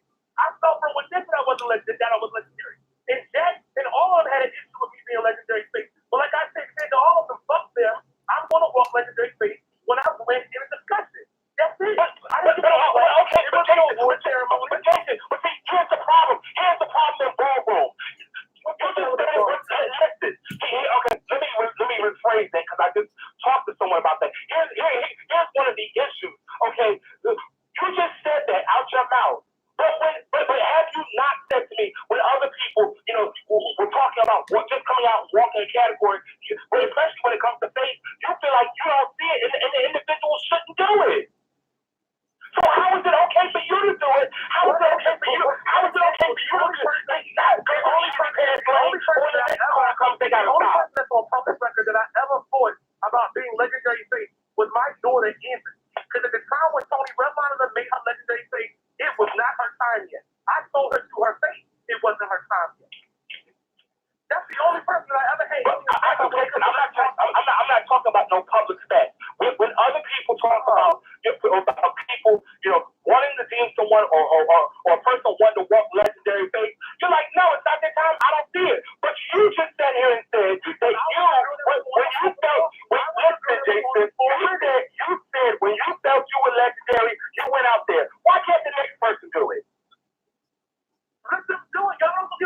when it goes a certain way or something that we agree with. But if we don't agree with the process for something, then it has to be wrong. It has to be wrong. All I'm saying is, let's just walk the category. The problem is y'all deem them and y'all never give them a chance to actually walk to receive sins. So when the time somebody deems somebody, we have to stomach the deem because then we'll look at it as the bad guy if we stop them and we don't see it. Okay, so Victor, can I ask you one question? Can I ask you one question and one question only? Sure, now, ask me whatever you want to, but I think you asked me tonight, so go ahead, ask me. No, I'm not asking you. I'm not asking you. Well, I'm not asking you. But I'm going to ask you one question. If that is how you feel, and you feel that when someone feels like they're legendary and then they come out there, then why did you chop Nigel for legendary vote there? Why did I chop Nigel for legendary vote? Because Nigel's not legendary to me. Oh. Okay, so you just said the people should have the opportunity if they feel that let these people have the opportunity. A person who had been competing for years felt that he was, and you said that he wasn't. So not competing for years also said that in her poll position of the icon Kevin Prodigy, that not to make it about Nigel, because I'm not going to attack Nigel, but Kevin also said in his post that he was around, he was walking, he battled the girls. But what's wrong with people just saying a statement? What's wrong with them just saying where they was at? Why not have categories that cater to people that have been walking for 10 years that may not have obtained legendary status? How about just throw status away and have everybody walk for their own name bearer? How about that? Because at the end of the day, Nigel walked legendary performance. I didn't see him for being legendary. I actually thought when he walked on Saturday that he was walking regular Bo Sim because the category was regular Bo Sim versus legendary performance. Once I realized that, I said, oh, he was actually walking legendary. Wait, did he get Dean? That was the first thing that I asked. Once Andre did what he did, took the microphone and said all that, I don't think Nigel was legendary. I think that Nigel has been out walking. Nigel has been, battling people. He ain't really won like that. But, not to disrespect Nigel, because I think he's a great bowler. But to me, he's not legendary. Okay, but you just said allow these people. I said allow them to walk and be forward. Allow them to walk. Allow them to walk in, but then stop them. So we rather just go through this process of never mind. Because that's just like if I had walked legendary space and somebody felt as though I wasn't legendary at the time when I walked it and chopped me, I have my own mouth to stand on my own ground as to why I'm legendary. These kids can't even do that. They shouldn't need a coach or need a lawyer to speak for them. They should speak for themselves. When your prime example, when you got chopped the TLC ball that year by Jay Bryant, when you and Rodney got chopped, you stood your ground as to why you were legendary. Did you or did you not? You did. Allow them to do the same thing. This will stop all that fucking thing. And then when they walk in legendary category, they're not even going to give you legendary anything. But okay. So let's take a person and say that a person feels that they are. Everybody doesn't have the personality. You can do it. I can do it. Kelly definitely is a person that can do it. That will stand toe to toe with anybody in ballroom and tell them, why we feel the way we are. But everybody doesn't have that personality. Everybody is not going to stand in front of a room of people and say, whether they're deserving or not. When you walk the ball, it takes nerve, it takes confidence, it takes audacity, it takes balls, it takes all of those things. And guess what? If you can't stand up for yourself to concept as to what you are, you should not be walking anything. Okay, so therefore, so what you're saying is, wherever your future ballroom roads take you, should you be in a parental role, you won't be arguing on behalf of anybody, but they can help because if they're walking, they'll be able to stand on their own. I want to stand my ground for anything that I feel Jason. Anything that Jason feels needs to be justified. I will always stand my ground. I'm going to always fight for what I believe is right. I've always been that way. Girls call me controversial. Girls call me opinionated. They say my mouth is too big. Well, fuck you, because Jason's going to always say how he feels unapologetically and does not care. You know that. I think so. I'm a future. Let me just say this. I'm a future parent. No, listen to me. Me being a future parent.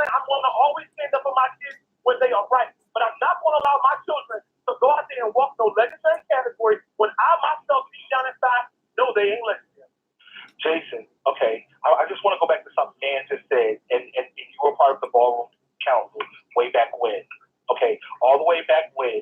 Okay, I said when it came to this process, okay, every person that felt, if a house felt like they had somebody that was legendary, if an individual in the house felt like they were legendary, you know, let's put together an application process or something that a person could submit with it, with their wins, their accomplishments, this and that. People, I don't see that. You know, too many people, you know, felt like no, they didn't see it. If first of all, again, I'll say this, and I will continue to say this to hopefully someday eclipse. First of all, if people feel that they're legendary and they have to write out, you know what I'm saying, or fill in or whatever the case, what they've done, and your answers are, because I saw somebody somebody asked someone to submit something, and there was a lot of made it to the last battle here. You know, if that's what your resume consists of, then you're not legendary. If we have to make people sit. No way. Harold, I have to disagree. I have to disagree with that, Harold, and I'm gonna tell you why, right? Okay, because I don't see bitches come out, and I'm gonna use for prime example. He's legend now, Twiggy Garcon. Okay, Twiggy has came out and walked for years. Okay, Twiggy has came out and decreed all of the girls, Miss Thing, and will make it to the last battle, and they let somebody else win over Twiggy when we know Twiggy should have won. Okay, so we can't say that girls that make it to the last battle shouldn't be legend, because when it comes to me, bitch, I'm gonna put my all into a person that I know. I'm gonna put my all into a person that I know is gonna make it to the last battle, or it's going to be grand prize. Okay, Kelly, listen. Okay, let me just say this. Okay, part of the problem in ballroom now is, you know, at this point, we don't feel like okay, there are really no consequences if you lose. If a person loses, people don't feel bad because there's really no impact. I mean, there's really no. Eventually, we look at it like this. Oh well, eventually they'll make it. You know what I'm saying? They'll make it. Whatever. If we start really putting, you know, taking status back to where it used to be. I saw somebody, you know, on Kevin's post that came on there, a girl came on there and said, yeah, you know, everybody focuses on winning. Legendary shouldn't be about winning. What the hell should it be about then? Legendary status should be reserved for the best of the best. I mean, so if you're not, so Harold, you feel like there are having legendary that's not the best of the best? Because, okay, but Marcus, listen. Okay, listen. I understand that. And I agree wholeheartedly. There are a lot of people that, you know, are legends at this point that their resume does not support that. I understand, but I'm just. It's 11 o'clock. Okay, listen, to everybody that's listening to the show, we're in record mode right now for the next hour.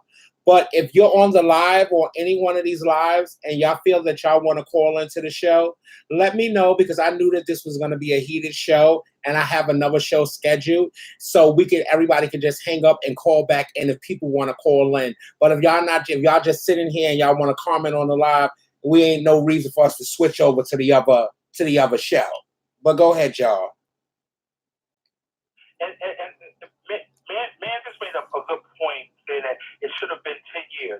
And man, I can agree with you on that, but here's a problem. This is what happens. You have people that, you know, dip in and out the scene, and they have a few wins here and there, and then they come back and they say, ta-da, 10 years. You know, where's my status? You know what I'm saying? I think that, you know what I'm saying, we have too many intelligent people in the scene. We have too many resources. You know what I'm saying? I mean, think about this for a moment. It's 2018, and we're still not keeping track of who wins what. Way back in the day, way before the House of Prodigy, before Balenciaga, when Man was a father of Ebony. Okay, Man used to keep a book, and even in the early years of Prodigy, Jason, am I right? Man would write down every person's book. Okay. and writes down every person's win. You know what I'm saying? But Harold, stop. And as a team, we don't do that. But here's part of the problem. But that's why I say in the House of Prodigy, with my former house, that's exactly why I will always say we never put Prodigy up for legendary status. If man did not agree upon it, if Kevin did not agree upon it, and then Jason didn't agree upon it. That's why they've been trying to deem Hank for the longest time. Sheldon Ben wanted to deem Hank. Man said no. Somebody else came to business saying they wanted to deem Hank. Man said no. And Hank is okay with that because Hank knows when he finally does get it, it will be deserved and not questioned. Why can't everybody else do that in their house? Oh, okay, but Jason, okay, and that's great, and that's how, but you're saying why can't everybody else do it? But that's not. Well, They're not gonna do it. They're not gonna do it. They're not gonna do it because they want more legends and icons than the other houses. No, here's what happens. Let me tell you what happens.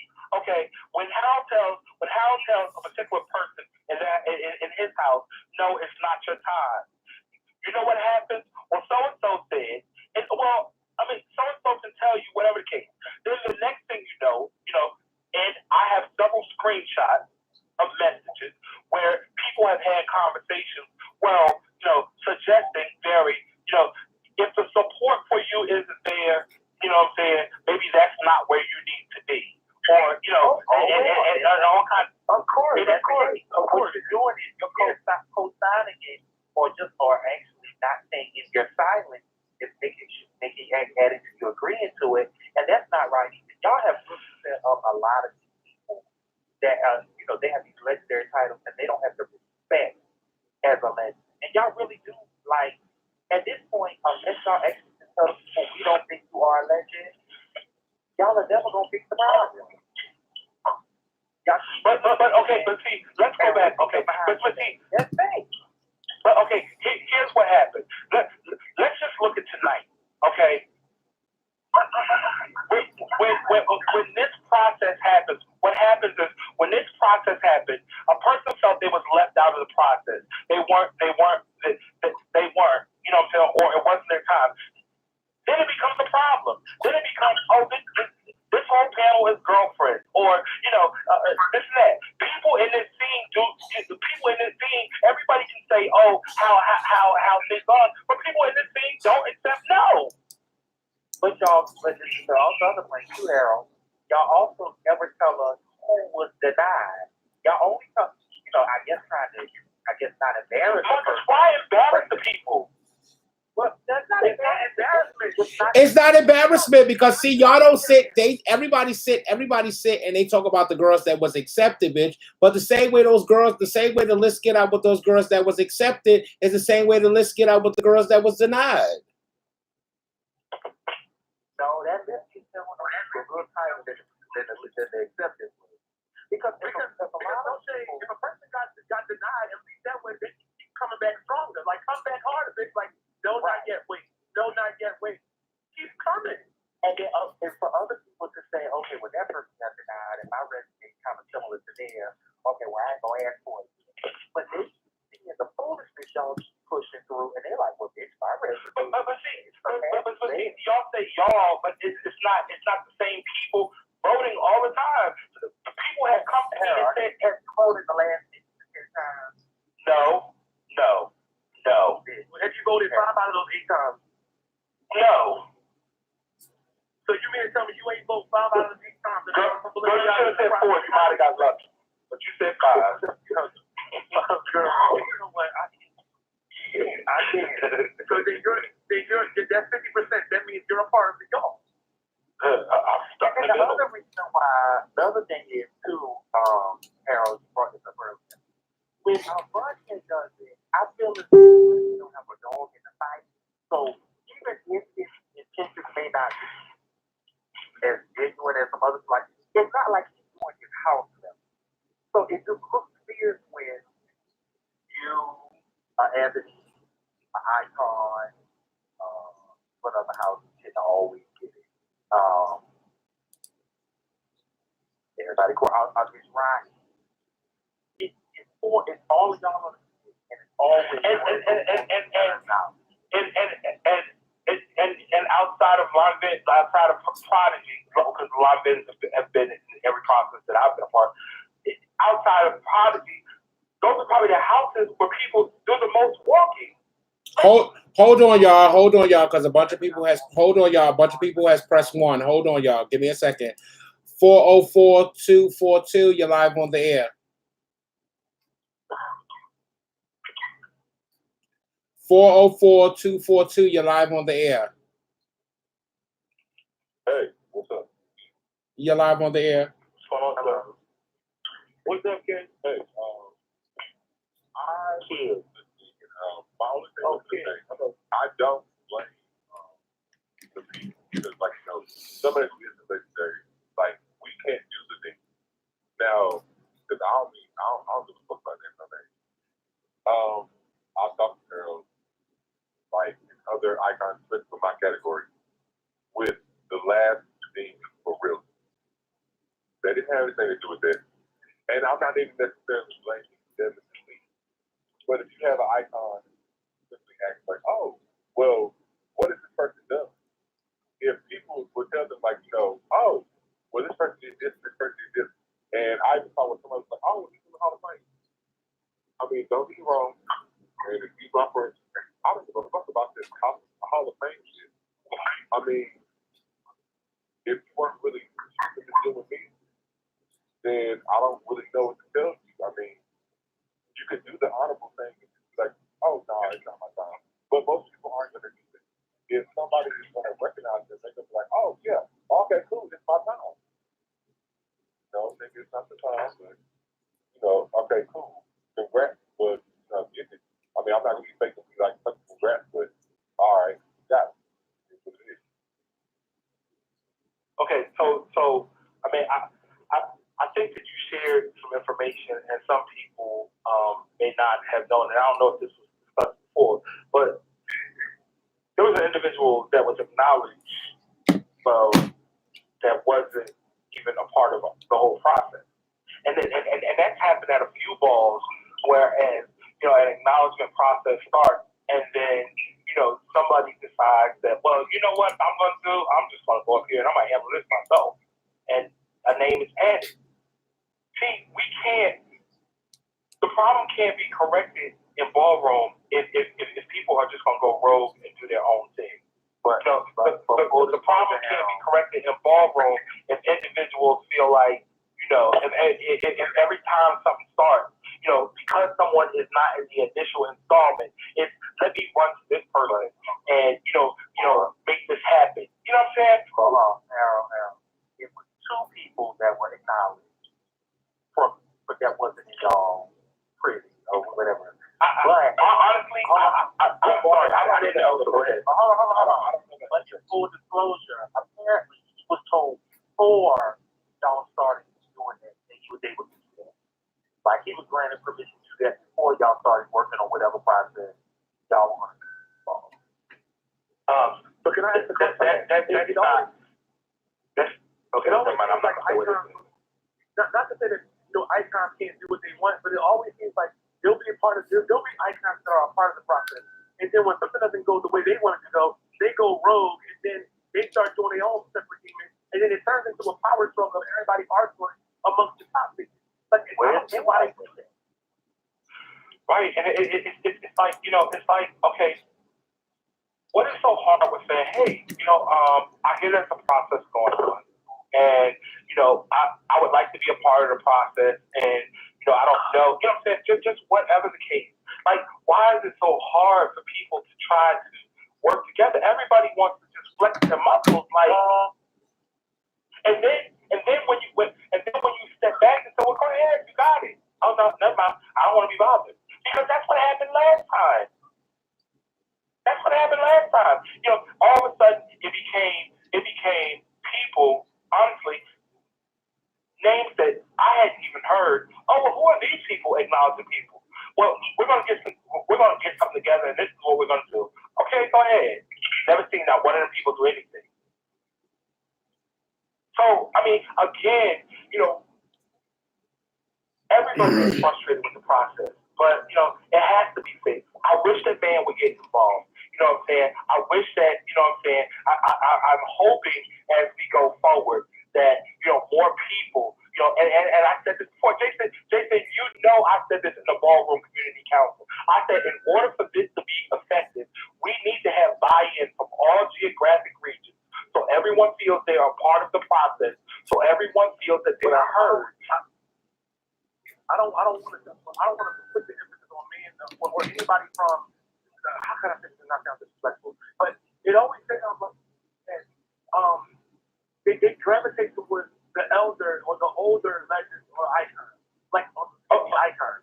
But what about the newer ones? What about the Atoros? What about the elder legends that put the time and the work in? We have to start training these people to transition. We're not training them. Okay, this is the only thing I'm being trained because I had only younger ones, but they're not being trained. But Jason, okay, you're saying train people. Okay, let me just say this one thing real quick, and then y'all can go ahead. Jason, you're asking for people to be trained in a situation whereas there is no organization yet. What I'm saying is the people who have been leading houses, the people who have a sense of what has gone on as far as or at least have a sense of what a standard should be. Let some of these people get in place. Then we can start bringing other people in as well, so that as we're building the process, they understand how it's being built. You can't train somebody. You can't train somebody. You can't train somebody to do it. You can't train. Wait, hold on, y'all can't train somebody to do a process when there is no motherfucking real process in place. Well, that's true. That's what I've been saying, Kelly. That's what I've been saying. That's true. That is true. Can I interrupt this with for 1 second? Not being shady or funny, anything like that, but can y'all take this over to the iconic point of view? Because, we all here for the best. And it's not know I am. I mean, I understand y'all talk about status, the icon this, the icon and all this shit like that that ain't paying nobody's bill. Well, I'm sorry. I was going along with Kelly's show. But it is paying people's bills. But it is paying people's bills. We can't stop using that logic of it's not paying nobody's bills and nobody cares. People do care. Ballroom is but it's like I know y'all here for the message, but Ballroom is big. You don't get the board. That's how you don't get the feedback. Right, that's what it shows. Well, hold on, Naima. The message is that Dre stood up at the ball and deemed somebody icon and then told the girls that they really not equal to him because y'all need to create a new title. What? That's a man. Yeah, well, I ain't got nothing to do with that. But I'm just saying. But I got one question, and I should have asked this. I should have asked this when Uncle Michael was on the phone. But I got one question. Why was Sanaya called on the stage, bitch, when they made Bam overall father? I don't know. Well, I don't know.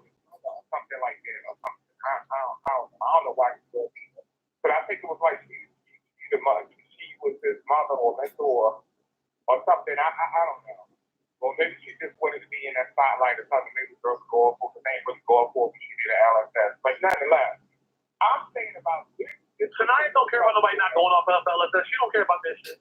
Can I address that? Hold on a second. Can I address this? Okay, because it comes across as if there was a level of disrespect for Sanaya because people weren't going ballistic. Okay, with all due respect, okay, this ball was in New York. People just saw Sanaya, 3 weeks ago at the Ballroom Throwback Ball. If she was at the Latex Ball, they just saw her there. So it's not, when people go off and get excited when people come out, it's because, they haven't seen the person. There's a general level of excitement. Since they've seen her the last few times. Tonight's LSS was 2 minutes and 29 seconds per season's video. The first minute, people were clapping and everything. I mean, people gonna clap. Okay. I think that was made of. No, I know, but that's what I'm saying. But there was a whole post made, and people were making it seem like Sanaya was getting shady, and I think that was that narrative didn't need to be put out there like that. I don't feel personally, that's just my view. I don't feel like she was shaded. Like I don't know. I didn't say anything. I didn't say anything. But what I see, Sanaya don't care about this. But what I see, I know if we know Sanaya don't care, she don't have no problem telling us on the microphone she don't care about the people. But she looks No, you don't care about the documentary. She made a post. That's not okay. Well, me and her ain't friends on Facebook, so I didn't see no post. So at the end of the day, you know that she don't care because she said it a million times. The same community that built her up and she looks for the praise and accolades for is the same community that she will read when she gets a chance to. And that's calling for what it is. And I've heard it. Well, we're not here to tear Sanaya down. You know, We definitely ain't. I'm not saying her down either. But don't try to read it to me when we give her over. She don't care. But we know that. She don't. She don't. So she don't care for Can we move on from Sanaya? I mean, honestly, this really we can move on from tonight and we can move on to something like the iconic status shit that y'all can talk about on your other show that's coming on later. No, we don't have no show coming on tonight. They on vacation, Naima. Take that for that and let us get back to the matter. Well, girl, don't act like I brought us here. I jumped in because it was already going on. I just said, hold on, honey. This is Uber Pool. This is not Uber X. I didn't get in with the destination already programmed. I got in the Uber Pool. I'm just going where it's going. Okay, but I'm just saying there's a point where Well, I mean, what do you want to talk about? Hold on, y'all. Naima, hold on. We got two more callers. And we got 11 minutes left. 646-4009. You're live on the air on another installment of Petty Mondays. Are you here for the shit or are you just here? I'm here for the shit. I just wanted to ask a couple questions that y'all was talking about. Legendary dad. Is there still a criteria to become a legend?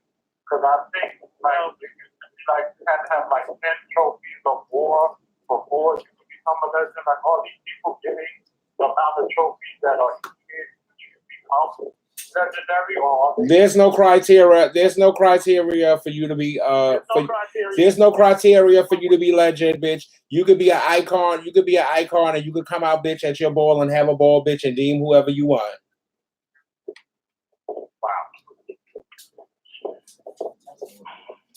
Okay. Notice the girl said this after they get all their status. Okay, thank you, caller, for calling in. The next caller we have is 917-982. You're live on the air on another installment of Petty Mondays. Are you here for the shit or are you just here? Hello? Yes, you're live. Hello? Hi, everybody. I'm here for the shit. Like, I personally feel that, it should only be 2 demon processes, like, once a year, like, one for the East Coast, one for the West Coast. And it's like... Turn your live down. Turn your live down. Turn your live down. Hello? Turn your live down. Turn your computer down, Cole. Oh, no, I'm not on the live. Somebody's on the live. Somebody needs to turn their live down.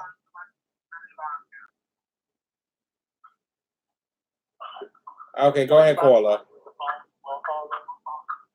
Hello? Go ahead. Okay, hey everybody. Okay, I feel like it should be like the demon process, one for the East Coast, one for the West Coast.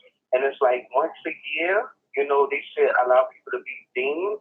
And it's like as far as the lateness with the board, it should start on time and everybody should get to the board on time. Because a lot of people, they run late to the board. And that's why a lot of times the time elapses too.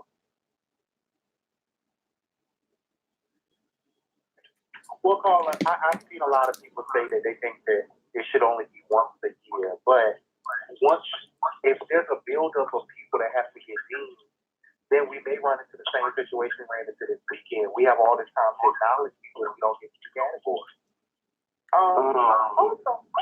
Unless you do it. Hello? Yeah, go ahead.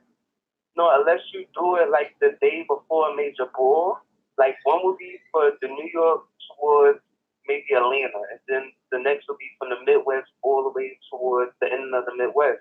Like my thing is, it's for a moment. So like when you become legendary, you know, it's like your moment, you creating your moment for yourself. And it's like, you know, I was brought up where, you know, like back in the day, I heard, you know, they would do like a major ceremony and people would give speeches about their accomplishments in ballroom. And I think that's needed, you know, because when you become legendary, it's your moment and it's your time to step into a new class.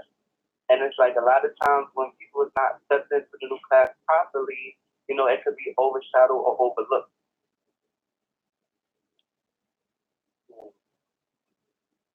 But one thing Ballroom has to realize, baby, and I've been saying this for years, okay, baby, Ballroom is like the record industry, okay?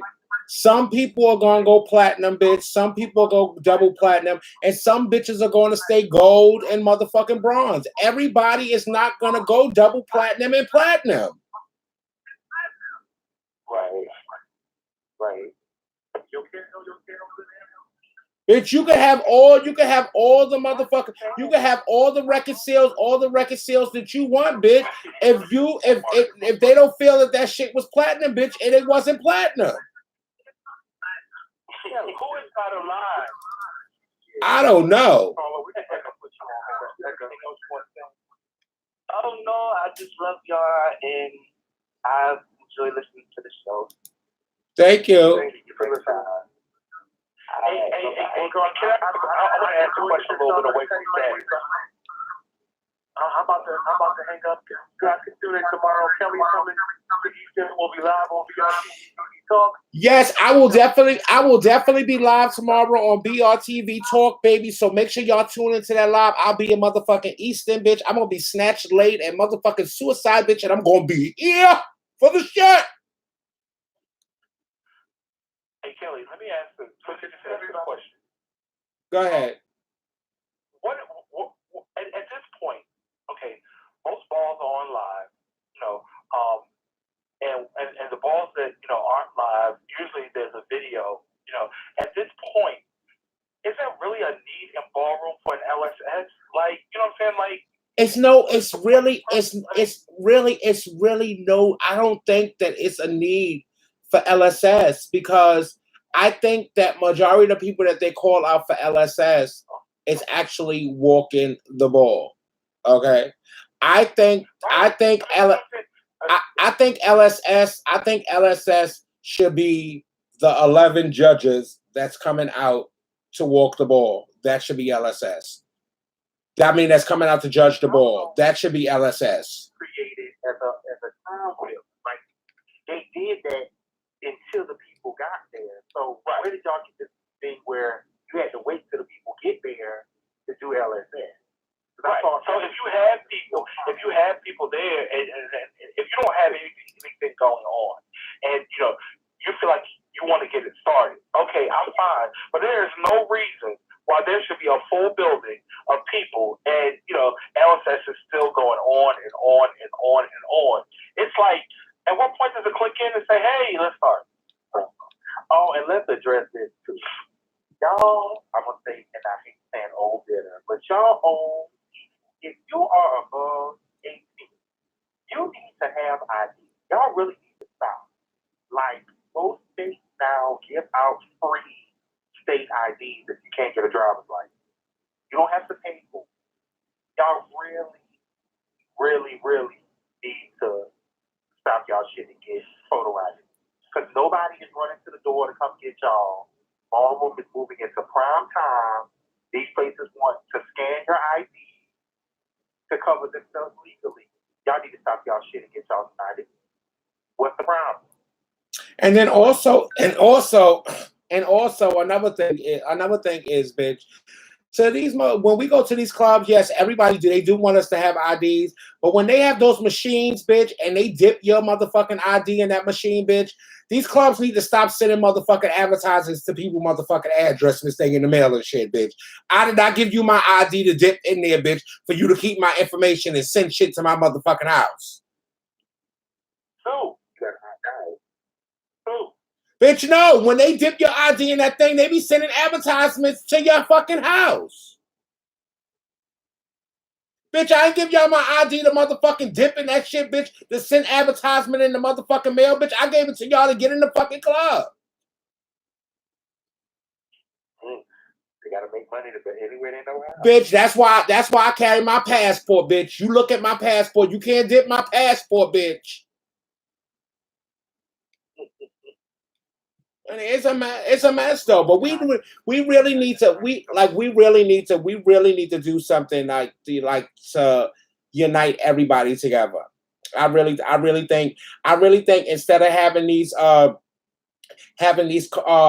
conferences that we talk about HIV and AIDS and mental health issues and things, I think that they need to take and have a conference and fly all the different leaders from different houses, you know, one of the older leaders in the house and one of the new leaders in the house, and fly them someplace and for a weekend and sit down and have a conference and come up with some rules and some guidelines to how we're going to move forward with everything that we're trying to do here in Boardroom, because it's really getting out of control.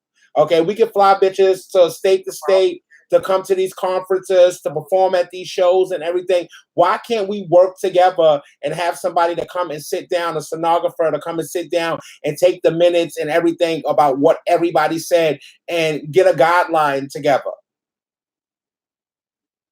Because we'll never be able to raise the money to do it with the people running off with the money. Like, I can only, I want to say this earlier, I can only imagine what it costs to put on the Heritage Ball and paying for Urban Plaza for Friday night ball and Saturday night, along with all the money they advertise. Probably $40,000 or $50,000. It's said, you know, for people who promote balls, we could never raise that kind of money to put on a ball or bring people together, even if we really, really wanted to. You know, because the people in the know tend to keep that on the hush hush, and they really aren't doing the right thing. I hope we know that watches this live or comes on. I do appreciate what you're trying to do for the community. I just hope that over time you somewhat embrace the community more for what it is and what you're trying to make it become. You also said something the other last Saturday night that really just didn't make sense. You said next year y'all will be celebrating 150 years of drag balls, and that just doesn't even make, like, even if that's Black Pride or whatever pride you're talking about, that just didn't really even make sense, because even if you're saying that's what ballroom came from, that's the same community that we separated ourselves from because we were ostracized, and so why was we celebrating people that held us back? That makes those things. Well, okay, so let me interject, and this has nothing to do with anything that he said, but there are historical references to back during the Harlem Renaissance. Was it the Harlem Renaissance, I think? The Harlem Renaissance was in 1800. Okay. Well, let me go back. That's why I questioned the time frame. Whatever the period was, I'm sorry, I did a report like 5-6 years ago or something along this. Whatever the period of time frame was, there was a reference to events that took place that were very similar to the structure of balls. So maybe, you know what I'm saying, that's what he could be referencing. And, you know, some people, yes. So in 1868, 3 years after we were free, and probably not really even free, but we were free by the Emancipation Proclamation. Well, I know this was the late 1800s, early 1900s that they were talking about these events in New York. I'll find the article and send it to you because it was rather fascinating. And now make it true either now. Okay. Marcus, I wasn't there. I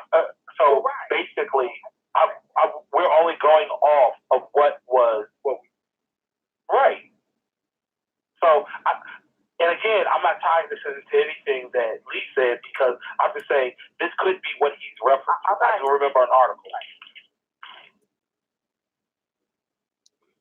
Okay. That was what else did we were supposed to talk about, Kelly? Child. I forgot. Yeah, I did too. Oh, Harold, you and Jada, y'all made up yet? Yeah, Jada and I made up before we walked off the stage. Oh, okay. That was sweet. Yeah, we did. Jada, had her viewpoint. Let me just say this. Okay, first of all, my intent was never to show up anyone or anything. But I do feel that, I think that, time and time again, we look at the community that, say that, they want accountability, they want this and that. I sat there and, on the panel, and it wasn't just Jada. I didn't reference her. If you go back and you look at the Rotosoda Twist Live, go to 8 minutes, at the 8-minute mark on there, I, kind of more so, said, listen, are y'all judging? Okay? And my thing was, there was a lot going on. And, coming to New York is not cheap. Coming to New York is not cheap if you're from out of town. Even for people coming there, whatever the case is, that people take their time, their energy, and their effort. All they want, really, is a fair shot. And, if you go back, there was a lot going on. People were talking into lives that were being recorded behind them. People were flirting with people that were back there. People were, oh, girl, I haven't seen you in a long time, blah, blah, blah, this, that. Reunions, all kinds of things was happening. And, and on one instance, there was a couple people not even looking, and they turned around to judge. They had to look at the two people, and they picked the one that they were familiar with. Mind you, you know what I didn't understand? You know what I didn't understand? I didn't understand about Saturday night. You needed 3 wristbands. You needed a wristband to get into a ball. You needed a press band to get behind the stage. And you needed a wristband to get upstairs in the VIP section. But a lot of those girls that was behind the stage did not have the blue wristband to get behind the stage. How the fuck did they get behind the stage? Wow. Well, again, I just I was frustrated. I really was frustrated. And it was, and in the moment, Jada didn't know me, and I guess, she felt like, okay, why is this man hollering at me? So, I can understand that. The back and forth, yeah, as I said in my post, I could have paid it, should have paid it. But also what was irritating to me, what was really agitating me, wasn't even so much Jada, because I can sit and ignore a person. What was agitating me was people kept saying, when Jada was saying something, people were saying, Hal, just ignore it. Hal, why are y'all talking to me? Talk to her. You know what I'm saying? That's where I was, and I was so frustrated at that. You know what I'm saying? It was just like, you know what I'm saying? It's like, okay, she's the one still talking.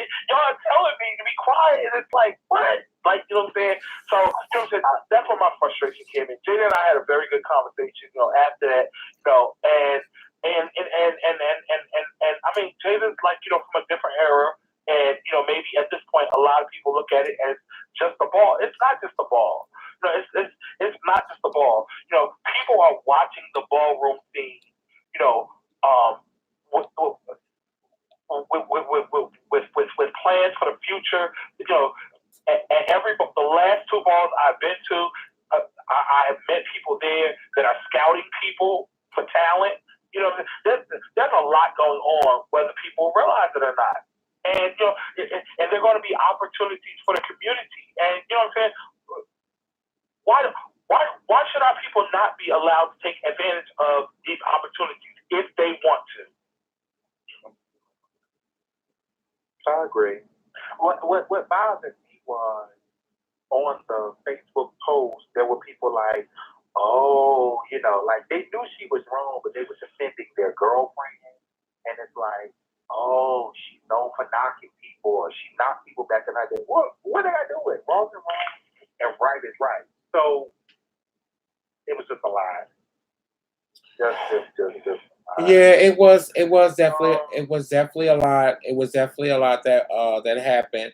But I forgot to talk about something, but we have ran out of time. So I'm definitely gonna pick it up tomorrow. I will definitely be on live tomorrow at BRTV tomorrow. I'll be on my personal live along with the show's live. So we're definitely gonna talk about some things that I want to talk about. We're gonna talk about the fashion category because I didn't get a chance to talk about the fashion category tonight, honey. And I want to know, how do some of the fashion girls, feel about some of the statements that was made about them after the function was over. So I'm going to address that tomorrow when I'm in Easton, Pennsylvania tomorrow. So we're going to get into that because I want to know, honey. I want to know how Gunna feels. I want to know how Labelina feels, about statements that was made about them this weekend and things of that nature. I want to thank Marcus and Harold and Jason and Naima and Lala and everybody for definitely tuning in to us tonight. Tomorrow will be my last live that I'm going to do. I'm going to take a week break, and we're going to come back after Labor Day weekend for our season 3 finale, grand show. We're going to start season 3. So I'm going to take a break next week, and we won't be on the show next week. We're going to come back the week after next, and it's going to be season 3 of the Jess Kelly show and Petty Mondays. Jason will be back on Tuesday nights, every Tuesday nights. The Wednesday night show will definitely be back on next week, Wednesday. Whoever throwing up those angry faces on this motherfucking live, bitch, when I'm done with this live, bitch, I'm gonna block you, bitch, okay? I already told you, bitch. If you angry about something, bitch, address it. Jason will be back on Tuesday nights, starting in 2 weeks. We're going to have a Wednesday night lineup that's going to be going on, and we're also going to be having a Thursday night lineup that's going to be going on as well. So I want to thank everybody for definitely tuning into the show, everybody on YouTube, everybody on Facebook, everybody on Instagram that watches us and listen to the show. I want to thank all of y'all, and I also want to give a big shout out to everybody. I should have did this in the beginning of the show. I want to give a big shout out to everybody that has sent school supplies and donated things for the school drive. I'm going to post up all the pictures in a few minutes from the school drive. We gave out over 300 book bags this year, like we do every year. I'm trying to get the number to get bigger than 300, but 300 is a goal that we do every year. So I definitely want to thank everybody that definitely send in the donations of cash and school supplies and things of that nature. Y'all definitely made the children our future really happy this weekend in Newark, New Jersey. And it's always great to pay it forward and to do something for people other than yourself, and don't look for no recognition or no award for the things that you do. You just do it out the kindness of your heart. So I want to thank y'all, and don't forget that it also, I think in 2 weeks, the Iconic Point of View will be live back on the air in 2 weeks after Stewart Ball. So definitely tune into their show on Monday nights at 11 o'clock, right after we go off the air. Tune into their show as well, honey. I love y'all all for loving me. Whatever bathroom, whatever alleyway you definitely do go into in the next 2 weeks, please make sure you do practice safe sex, because the life you save will definitely be your own. And Dallas Pride and Kurt Michael is going to take us away with this commercial. Good night. They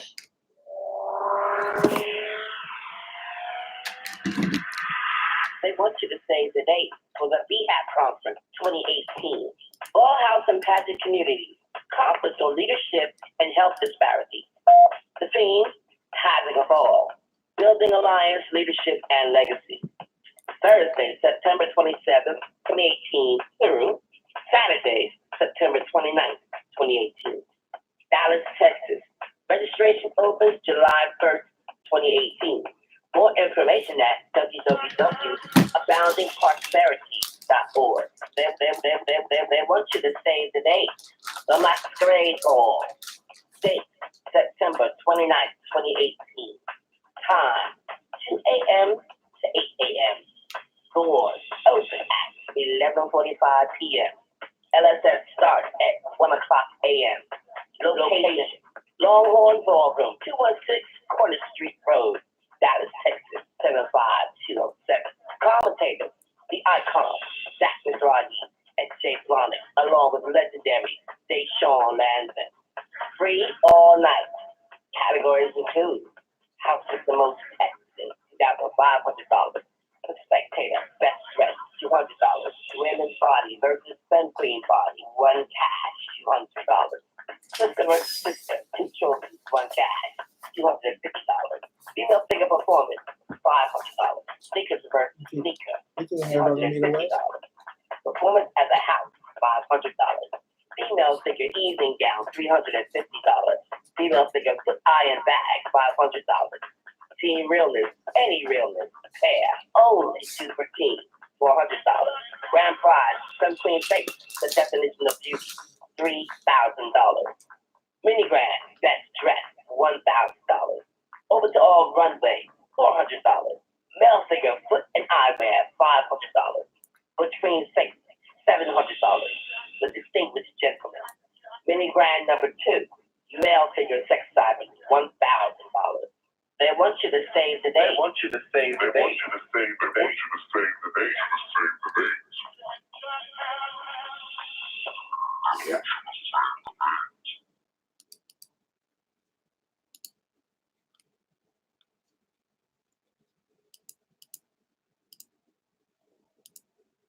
Thank you for using Blog Talk Radio. Goodbye.